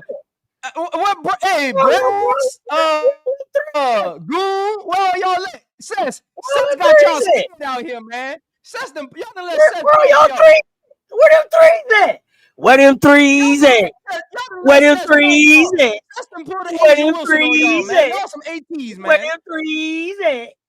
Where them 3s y'all some ATs, man. Y'all done let Cess poke y'all, man. Where them 3s at, man? Let me see the 3s. Brad's got his 3 in there. Yeah, Brass, I'll be to see you too. Joyce will finish better than Angel. Man, y'all done let Cess poke y'all, man. Y'all supposed to be standing on business, man. I bet not see y'all in no chat talking about Angel Reese. Y'all should be standing on business, man. Y'all scary, man. They know what Drip say. They know what Drip say. Mondo said no. No, Mondo Andre said said minus yeah. 3. Did he? Mondo said -3 and it came back with a 5+. Don't play. You see what he doing? He went -3. He wasn't playing. Yeah. Let me see it. Don't you? If you already put your 3, I got your name, Andre. You ain't got to keep putting it. I look again. I ain't caught up on Joyce. Hey, anybody in the chat got time to pull Joyce freshman year numbers and Angel's freshman year numbers for me? Anybody in the chat, let me know. So I just know how far she off from Angel right now. Compare them. I got the little. Let me know. Yeah, let me know right now how much improvement she got to go. Watch this. Because she led the team that went to go play for the national championship in scoring last year. I can live. I just want to know. I just want to know how far off she is right now. I love Angel, but Joyce upside crazy. I could compare them. Me, hold on. Yeah, let me know how far off she is. I'm gonna do year by year. I just want to know freshman year to freshman year. She only played her freshman year. So Angel, her freshman year, and I want to know where did Angel and her team finish at, and where did Joyce and her team finish at? With Joyce being the leading scorer on the team. Let me know how their freshman years went. Let me know. I'll wait.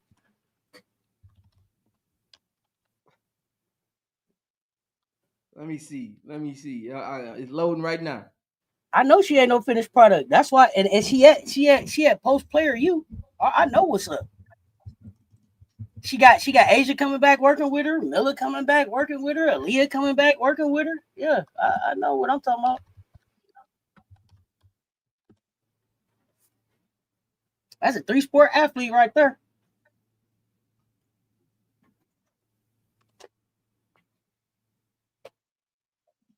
Let's see.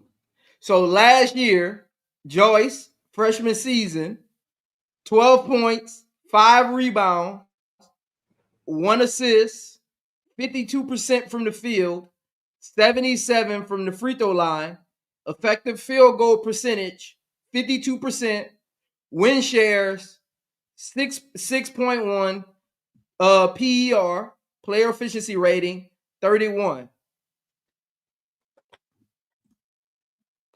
And they finished, and they lost, and they lost. And whoa! And she was the leading scorer on the team that lost in the national championship. Now tell me about Angel's year and where they finished. Angel Reese, 10 points. 6 rebounds to Joyce's 5. She had less points. 10 points to Joyce's 4 rebounds. Yeah, hold on. Let me put them on 2 screens. Hold on. Yeah, we'll put them up on 2 screens so we can get it at the same time. So Angel 10 points, Joyce Edwards 12.7 points. Joyce Edwards basically 13 points. Joyce Edwards 5 rebounds. Angel Reese 6 rebounds. Joyce Edwards 52% from the field. Angel Reese 48% from the field. Joyce Edwards 77% from the free throw line. Angel Reese 67% from the free throw line. Effective field goal percentage for Joyce Edwards 52. For Angel Reese 47. Win shares for Joyce 6.1. Angel Reese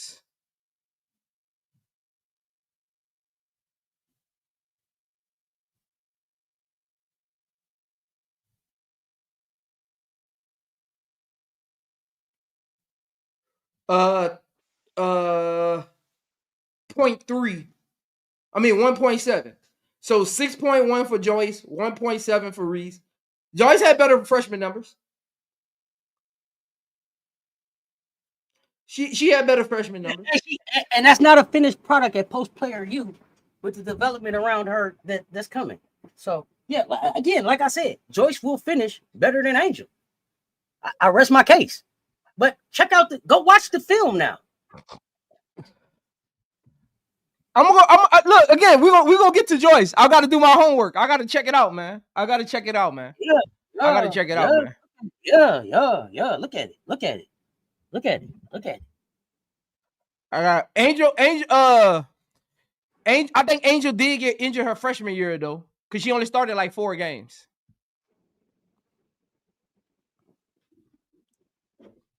Look at the film. Let me see. Now, okay, Angel Reese played and started her entire sophomore season though. So Joyce got to score more than 13 points. Hold on, let me make sure I'm reading this right. Joyce got to score more than 18 How many points points. did Joyce? Okay, so she just was scoring 13. So Angel's Here's my sophomore question. season. Whoa! Let me ask this question: does she have to score more points, or does what says whether she's better? Because, like I said, okay. Let me read through the stat. Here's the thing. Because here's the thing: are we talking about stats? Because Joyce was the leading scorer on a team that lost in the national championship game. So is that what I want, or do I want 18 points on a team that didn't make the Final Four or the Elite Eight? Where did Maryland go? Where did Maryland go? Angel's sophomore year. How far did Maryland go that year? Let me know. Let me know the year. Let me know the year let me know where what Maryland did. Angel's freshman and sophomore year. Where did they finish? Because Joyce played in the national championship as the leading scorer on her team. They finished 23-9, 13th in the nation. Let's see.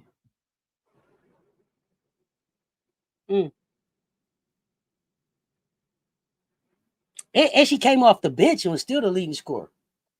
She wasn't even starting. It was the leading scorer. How many minutes did they play? How many minutes did they average their freshman and sophomore years? How many minutes Angel got on the floor to get them 18 points? Maryland lost to Stanford in the round of 16, in the Sweet 16. Oh, okay. How many minutes did Angel average on the floor her sophomore year and her freshman year? Let's see. Versus what Joyce averaged on the floor. So Angel's freshman year, 15 points. Again, she only played in 15 games, but 15 points a game. And her sophomore season, 25 minutes a game. And then when she got to LSU, she basically averaged like 32 a game, both years. How many minutes Joyce averaged her freshman year?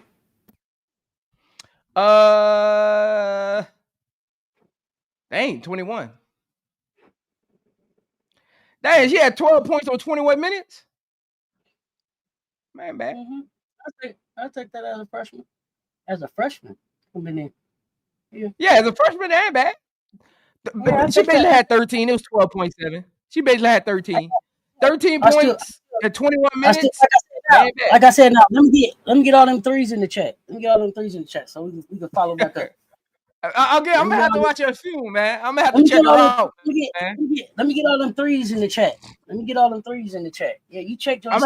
Hey, Cess, they saying Joyce had a stacked team, so. But either we stacked her or Dawn can't win because she ain't got a big. Y'all got to make y'all mind up. Either we a stacked team or we ain't nothing. Y'all go back and forth with it. Either way it go, as stacked up as it was, she was the leading scorer on it. She will finish better than Angel in college.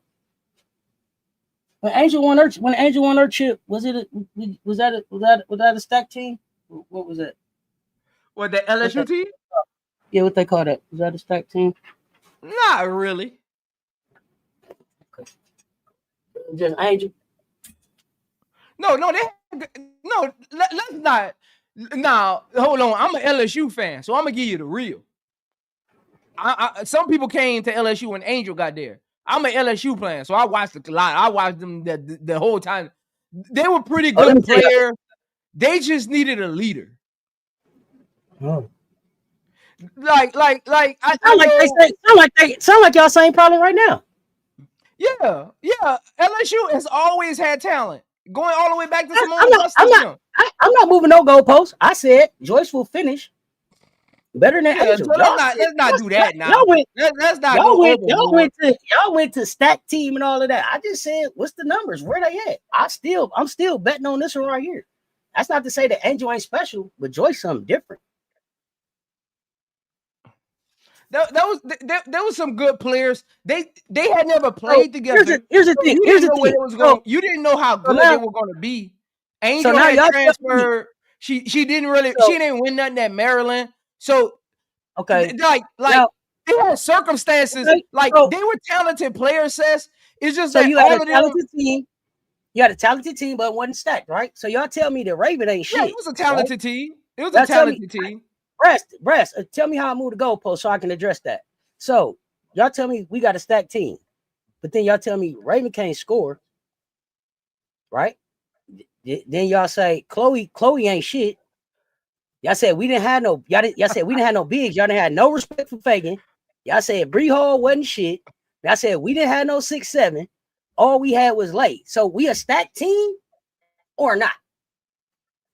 Now I do think Chloe overrated. Now Are we a stacked team or not? Because stack me. Y'all just said that y'all just said that y'all had 9 players and y'all wasn't a stacked team. So tell me 10 or 11 players that y'all respect, because I just named 5 off the team that y'all said wasn't shit. So are we a stacked team or not? Help me understand. I'm here for it. I do think Chloe overrated. There are people that say Raven Johnson isn't a WNBA talent. So I'll give you that. Y'all say Bree Hall. Y'all said Bree Hall didn't even, y'all said Bree didn't deserve to get drafted. Fagan didn't deserve to be in the league.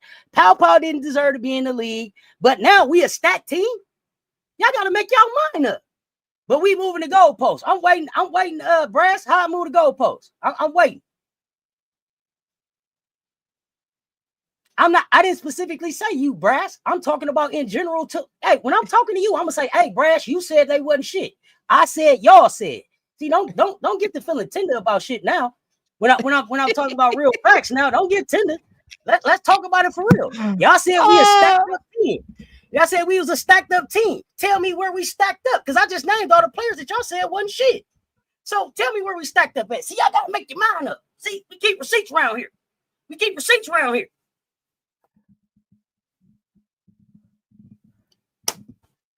Waiting on stacking.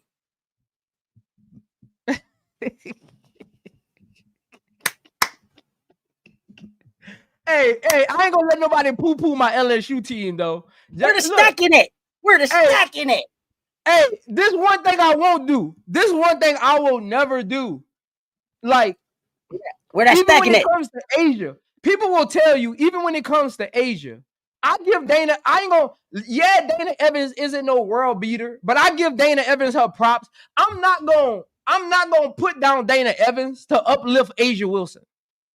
LSU has some talented players on that team. Would it stack that South Carolina? No, I don't think. I would choose South Carolina roster over LSU roster from that year.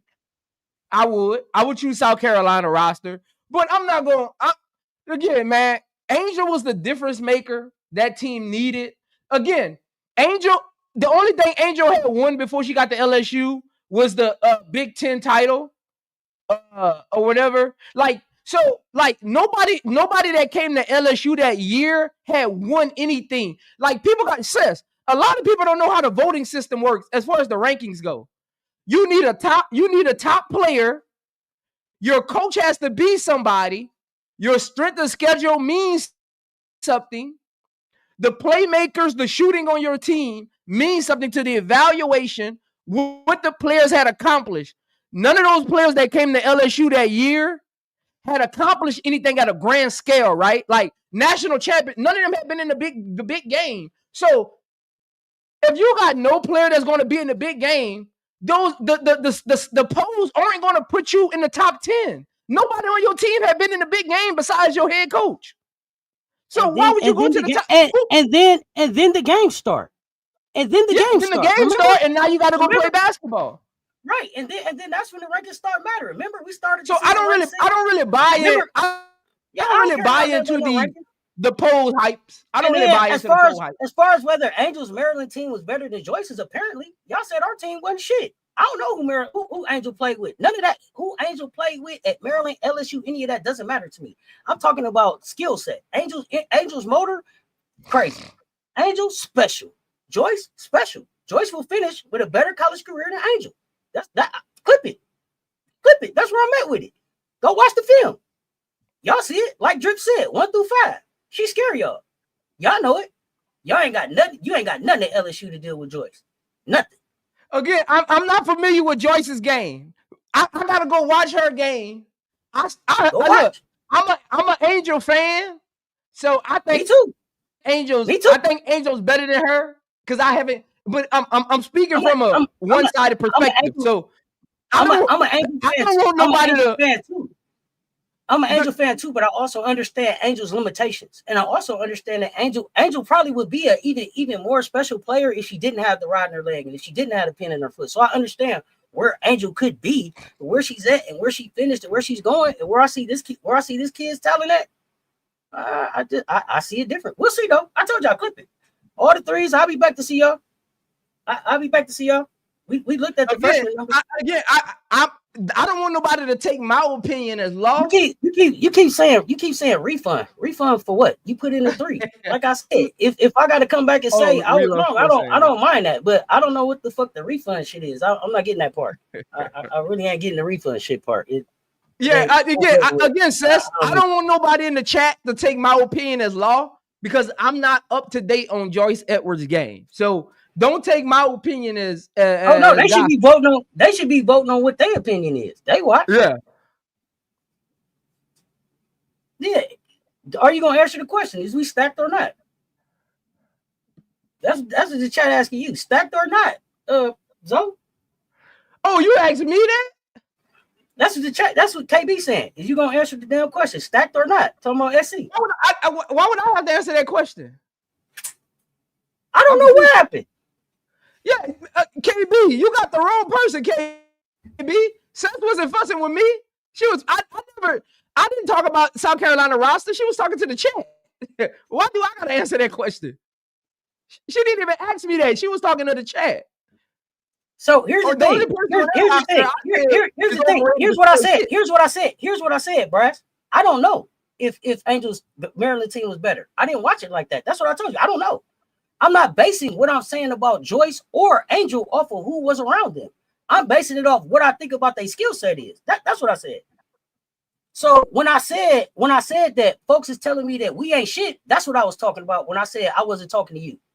So that's what I'm talking about. And I didn't repeat no lie. I said that folks are saying SC ain't shit. I didn't say Brash, you said SC wasn't shit. But I ain't gonna go back and forth with you about it. Like I said, don't get tender about it. Hit dogs, holler back at me when she finished, and we'll see where she at. That's where I'm at with it. I'm gonna stand on business with it. Don't get tender and moist about it. Pull back up. soon as it's over, pull up. If I got to say my bad, I will. If I got to say my bad, I will. But don't make me come looking for you at the end of the goddamn season either. Because like I said, this one played for a national championship as a freshman. What did Angel do? As the leading scorer on a team that lost in the national championship game. So, yeah, I'm betting on her. So, what we talking about? What KB, if that's what you asking, KB? No, I don't think no LSU team. LSU has never put together a better roster than South Carolina. Well, in the Dawn Staley era. In the Dawn Staley era, LSU has never put together a better roster than South Carolina. If that's what you asking, KB, and I'm an LSU fan, and I'll tell you that LSU has never put together a better roster. Y'all got the number 1 recruiting class in the nation this year, don't y'all? Yeah. What you grade your roster with the number 1 recruiting class in the nation? What you grade your roster? I gotta see what they look on paper. This is probably LSU's best recruiting class in Dawn Staley's era. In the Dawn Staley era that Kim has put together in this era, this South Carolina era, this is probably the best recruiting class. Because remember that Angel team, there was a lot of transfers. No, I know. That's what I'm saying. But listen, you got to recruit out the portal too. You got all of that shit's recruiting to me. But y'all, the number one recruiting class in the nation. How do you rank your overall roster?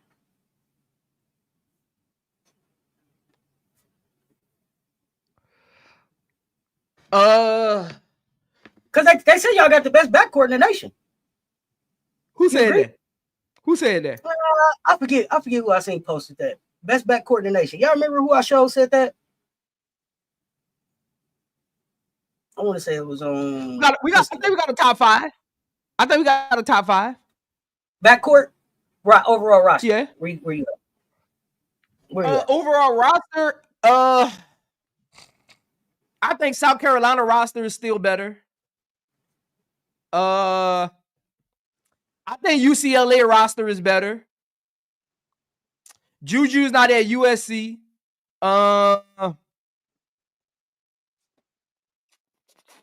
I think Ole Miss has a scary roster. UConn roster. UConn. LSU in that mix somewhere.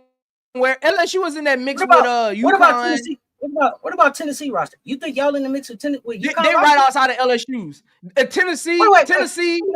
Wait. You said you think LSU and UConn roster kind of right in the same mix? No, I'm talking about like that little top 5 mix, like LSU, UConn. I don't have the order. I would have to really look at the rosters. I don't have that order, but I think like LSU, UConn, UCLA, Texas, South Carolina, like they all in that little pot together as like top rosters. I don't know if I got y'all in the top 5. Really? I don't know if I got y'all in the top. Nah, you can't. What's your top 5? I don't know if I got y'all in the top 5. I gotta look at this Tennessee. roster. LSU got a top 5 roster. I gotta look. Y'all got a top 5 core 3. I don't believe in the rest of y'all roster like that. No, we got a top 5 roster. LSU got a top 5 roster. You can't tell me who the leader is or who gonna be in the post. MK our leader. Oh, okay. MK our leader. Oh, okay. That didn't make me go, oh yeah, now y'all got a top 5. Yeah, MK. I don't believe y'all top 5 that good in defense either. But we gonna see. But like when I look at Tennessee, when I look at Ole Miss, when I think about UConn, when I think about South Carolina, them rosters stacked up to me. I don't know. You know, y'all got a core 3. Like I said, the rest of them got to prove something to me. The rest of them got to prove it. Y'all got Lay, y'all got MK, y'all got Flage. They all good for 20. I'll say this though. Cess. Anybody in the chat played college ball? I just put a 1 in the chat if you played college ball. Put a 1 in the chat. Because I'm about to say something. I think people get roster construction wrong. Like college versus professional sports. Mm-hmm. Okay. Put a 1 in the chat if you play college ball. Tell us why LSU's roster construction is right. Okay. Hoop fan played college ball. Mancha Latte 1 played college ball. Goon played college ball. Mocha Latte 1. Yeah. Tell us why LSU's roster is right. So I'm gonna say this though. I'm gonna say this though. The who got the better roster works better at the next level than it does in college, because it's more about the structure and the system over the roster sometimes. Like, okay, so tell me about y'all structure and system. If you're a top team, like we're not talking about the Division 1, the Division 2 schools. We're not talking about the lower grade schools that don't got no grant money, that can't get a top 5 player in the country every year. We're talking about your blue bloods, right? Your LSUs, your UConns, UCLAs, SCs, Notre Dames. When it comes to the roster, it's overrated. Tell me about y'all system. So tell me about y'all system and structure. Tell me about Kim's system. Kim's system is to make you play. Kim has I want to get the best out of what you do well if it fits my system. Like Kim has a slow developing. She runs a methodical, slow developing scoring offense. It's not quick. You're not about to get a quick bucket. You got to work through a few progressions. You got to get to the screen. Then you got to get to the curler. Then you got to get to the flasher. And if the flasher not there, we kick it to the corner for a 3, or we kick it back outside and we do it again.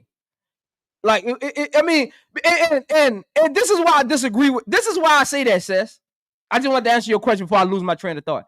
This is why I say when it gets to your blue bloods, the roster isn't as big of a deal as people make it. I'm going to tell you why. Because when you get to the next level, if you're the number 3 player in the country, depending on the system, you're better than number 1.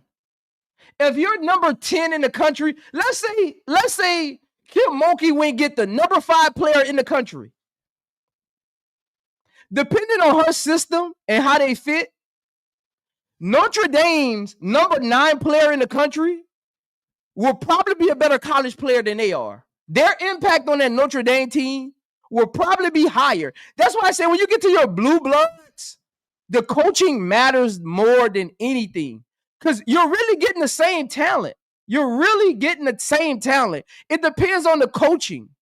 All of those players are capable of giving you 15. All of those players are capable of giving you 10 rebounds or 6 assists.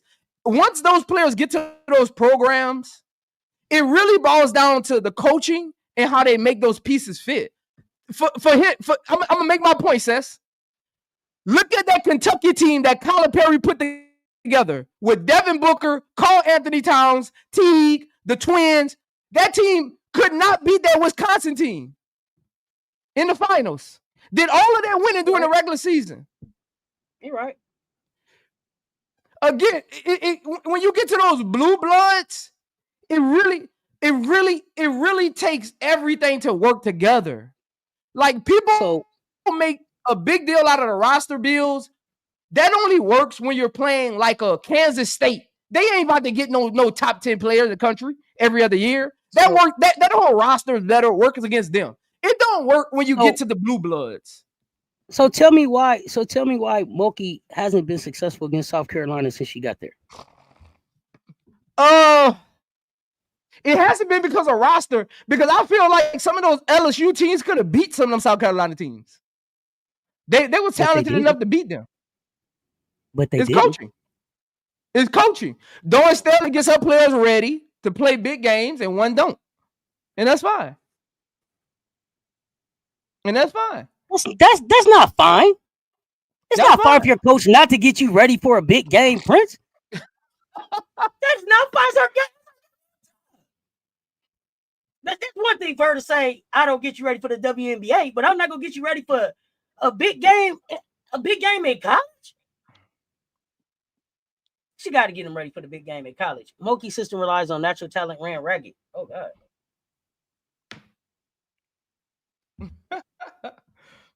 I'm telling you, man. Like, how deep you think? How deep is Kim going in the bench this year? She gonna play 7 players. We're going 8 deep. Hey, we going 8 deep to the SEC tournament. Then we gonna go 7. And then what? No, we gonna go 9 deep. We gonna go 9 deep until the SEC tournament, and then Kim gonna play the best 7. You think you got 9 ready to play right now? Okay. She gonna have to play them. She gonna have to play them. Didn't you say that last year about Kim? She gonna have to play him. We gonna have to play. We gonna have to go 9 deep, and then play the best 7. We got to. We got some young players. We got to see what they about. We got to see, because these young girls, they coming ready. So Kim gotta make her play style a little more flexible. She gotta open up the floor a little bit more. She gotta run some back doors. Like, she gotta get these girls on the move, man. Tell me this: how many players y'all lose to the portal at the end of the season? At the end of this season, Coming up, how many do you think leave? phew, maybe 2. No, 3. 3. I think Gilbert's going. I think one of our new freshmen are probably gonna leave. I thought 4 or 5. You got 4 or 5? That's what I thought. It's not fine to be ready. It's not. He don't believe that. He ain't gonna make me believe it's fine for her not to get her players ready. He can't even say that shit with a straight face. Look at him. Look at him. Don't let Prince fool y'all. Don't let Prince fool y'all. He up here fooling right now. He up here fooling. I don't know if it's time for his lunch or what. He up here fooling. Don't buy this madness. He trying to sell y'all. Hey, ain't this Gilbert last year? I thought Gilbert should have left last year, for real, Prince, for real. That's not last year? Been out. When y'all brought Lay in, I thought Gilbert should have left. Hey, Cess, that's how you know KB. Shout out to KB for the super chat. That's how you know KB is new to me, because he believed that. Yeah. KB, don't buy into this foolishness that he up here trying to sell. Don't buy into this foolishness. He know better. He know. He just told you he played pro. He know. That's fine. He tried to really sell it. It's fine. It's okay. No, it's not. It's not. I can't wait till February 14th. Look, man. LSU gonna be back in the Elite 8, and we'll go from there. Well, Kim said you got to get her to the Final Four, and then she get you a chip. So again, when we get to the Elite 8, Kim got to start coaching, man. Well, that's between you and Kim now. Hey, we got enough talent to get us to the Elite 8. After that, it's on Kim. After that, it's on Kim, man. I'm sorry, man. We got enough talent for Wale, Floyd J, MK, Caval. We got our freshmen. We got enough talent, man. After that, it's on Kim, man. It's on Kim, man. It's on Kim. It's on Kim, man. We got enough, man. It's on Kim. After that, look, I'm tired of playing with Kim. Hey, look, man. I'm tired of playing with Kim, man. We won championship before Kim got here. Look, Kim be moving like she brought us back from the dead. Y'all don't have a championship. If you're an LSU fan, I need you to stop. Wait. Y'all be letting Kim do too much, man. What women's basketball championship did y'all have before Kim got there? Hey, man, y'all be letting Kim do too much, man. No. What championship did y'all have before Kim got there? Y'all be letting Kim do too much, LSU man. Fans go, they want to talk about football and baseball and stuff now. We ain't talking about that now. I said, what women's chip did y'all have before Kim got there? I'm talking about just as a whole, Cess, as a whole. Some people be acting like Kim brought LSU back from the dead. Like I didn't say the women back. I'm talking about like you said LSU. Like you letting Kim walk around like she got a statue outside. Like, come on, man. But what is that? What is that about? Why y'all let Kim in your house like that? Hey, come on, man. Why y'all let Kim in the house like that? Running the yard. She got to do a little better, man. She got to give me more. Look, I appreciate the number one. We just got the number one recruiting class. Look, man, that recruiting thing she be doing, that only gonna get you so far. Ask Les Miles. Ask Les Miles. It only gonna get you so far. You keep bringing in the number one receiver, that only gonna get you so far. That only gonna get you so far. Ask Orion. That's only gonna get you so far. Look, that one championship. This is LSU, man. Look. We had 3 head coaches win 1 championship, but we got them up out of y'all 2 years later. We don't do that, man. We don't do that, man. We got too much all money down here. Too much all money, man. Too much. Hey, we got too much cotton field and all money down here, man. We don't do that, man. We'll do that, man. She got to produce this year. All them little TikToks she's doing with Floyd J, she got to produce, man. She can't keep coming back year after year because she's getting the number one recruiting class. Okay, wait a minute. Okay, so this is a hot take right here. I need to know. Is Kim officially on the hot seat as far as you're concerned? She got to be. Come on, man. Hey, you heard it here first. Cess, we got the #1 recruiting class. You don't think we put money behind it? You think they can because they like Kim? Oh, I know it's NIL. I know it's NIL issue. I know it's NIL You think issue. Florida is at LSU because she like Kim? NIL issue. I told you why. You think Fuwale left South Carolina because she like Kim? It's the brand. Come on, man. We got too much brand riding on this, man. So, and here go people. Cess, we gotta stop.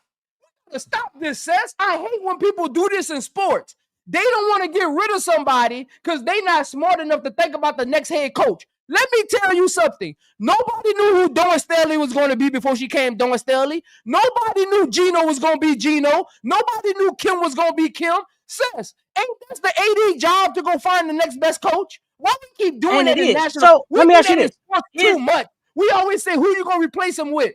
Who the hell was Kim before she became Kim? So do you want Simone? Do you want Simone? Let's Are see you what ready for the Simone Justice era? Okay. I just don't like when people do that, Cess. They don't want to put on their thinking cap. They always want to resort to who you going to replace him with.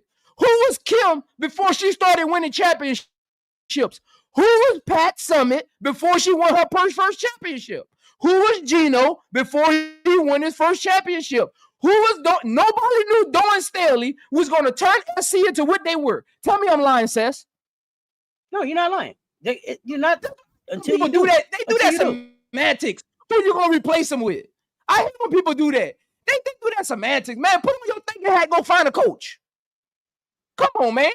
We got all field money. We got cotton field money. We got sugarcane money. What you mean, who you going to replace her with? I don't care if you're going to get the volleyball coach. Stop doing that, man. You can't get no volleyball coach. Now, you got to have a real coach coming in there now. You can't get no volleyball coach. Now, they say Kim is not who you want her to be. KB say Kim ain't who you want her to be. Okay, so listen.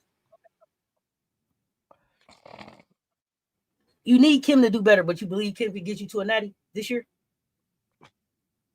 Kim gotta get us to the Final Four.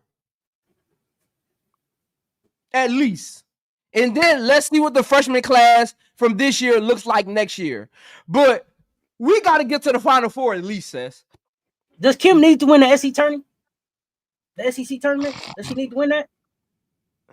If she doesn't get to the Final Four, if she loses in the Elite Eight again, she gotta come out of this season with the SEC tournament. She can't. This is what Kim can't do. Kim cannot come out of this season with losing the SEC tournament and not making it to the Final Four.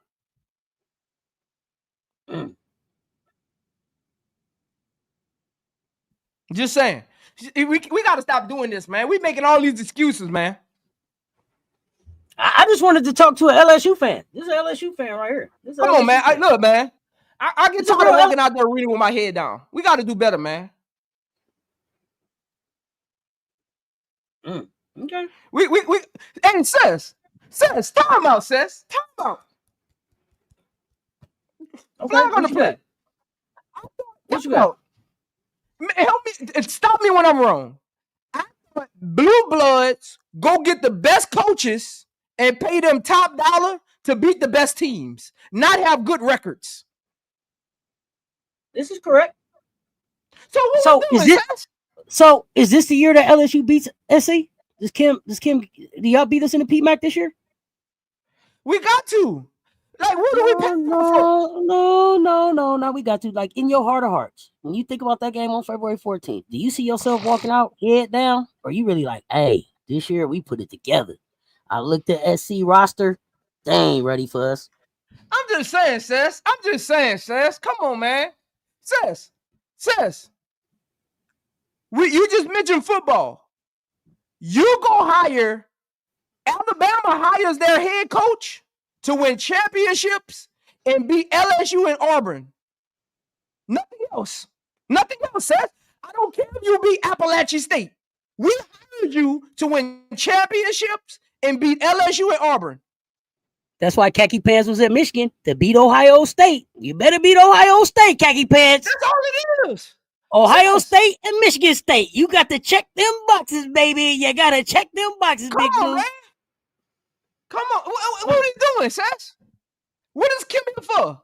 Kim is one of the highest paid coaches in college basketball, not to win regular season games, to win SEC tournaments, beat South Carolina, beat Texas, beat Tennessee, and win championships. If she's not doing those things, why is she here?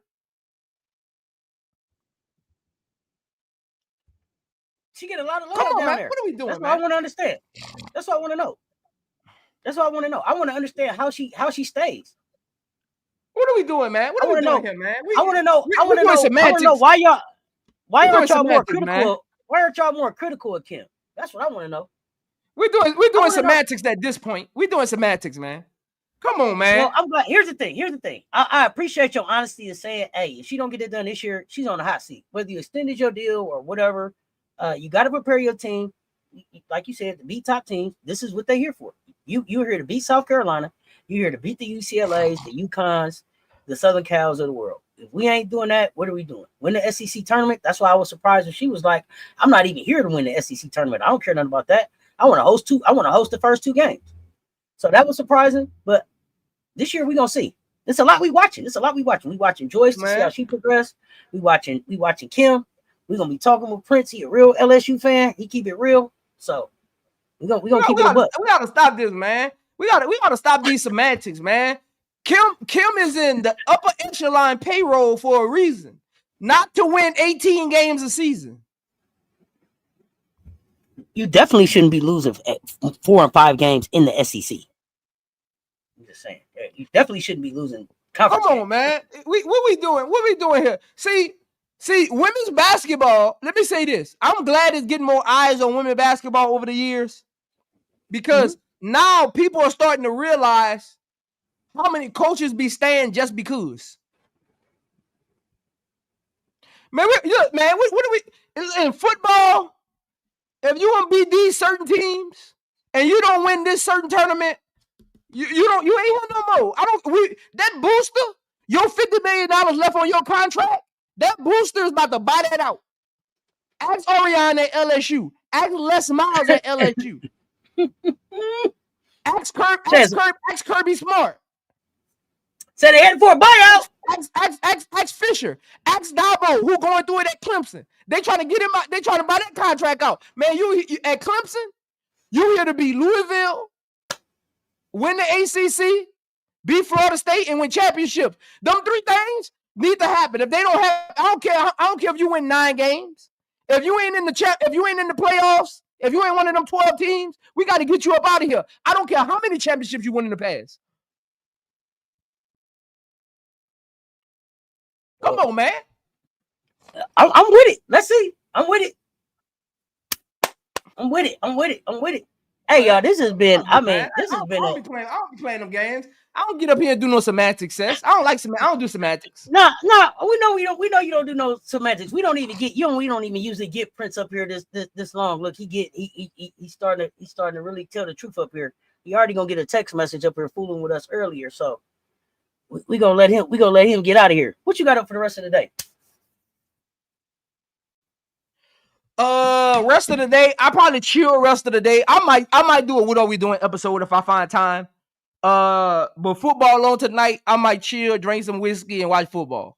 Yeah, that's what tomorrow we going up for the Aces game though, closing out, But other than that, man, I'll probably chill. Absolutely. Yeah, get the brooms out, get my cigars, my whiskey. You know what I'm saying? Do a watch party, bring my chair out. I ain't been in my chair in a long time, Cess. I've been at my desk.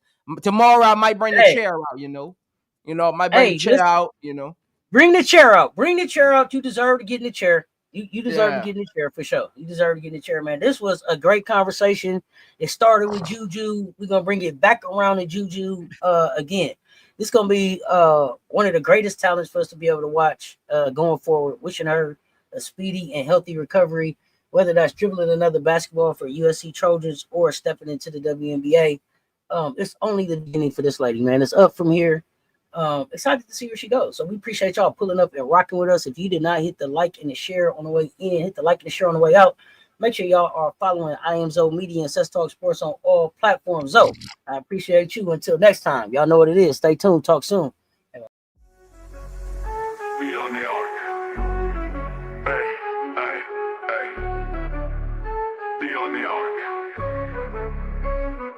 Ain't no way to stop when we lock them down. Get that ball, pass it to me, then we rock them now. Holding trophies to crown, on the throne, no playing around. Get that ball, I'll be shooting, then I'm knocking them down. Princess Cess on the mission, one go, we gon' get it. We taking over the game, all gas, no breaks, you tripping. Duck on them, no assistance, all this heat in my kitchen. You should know.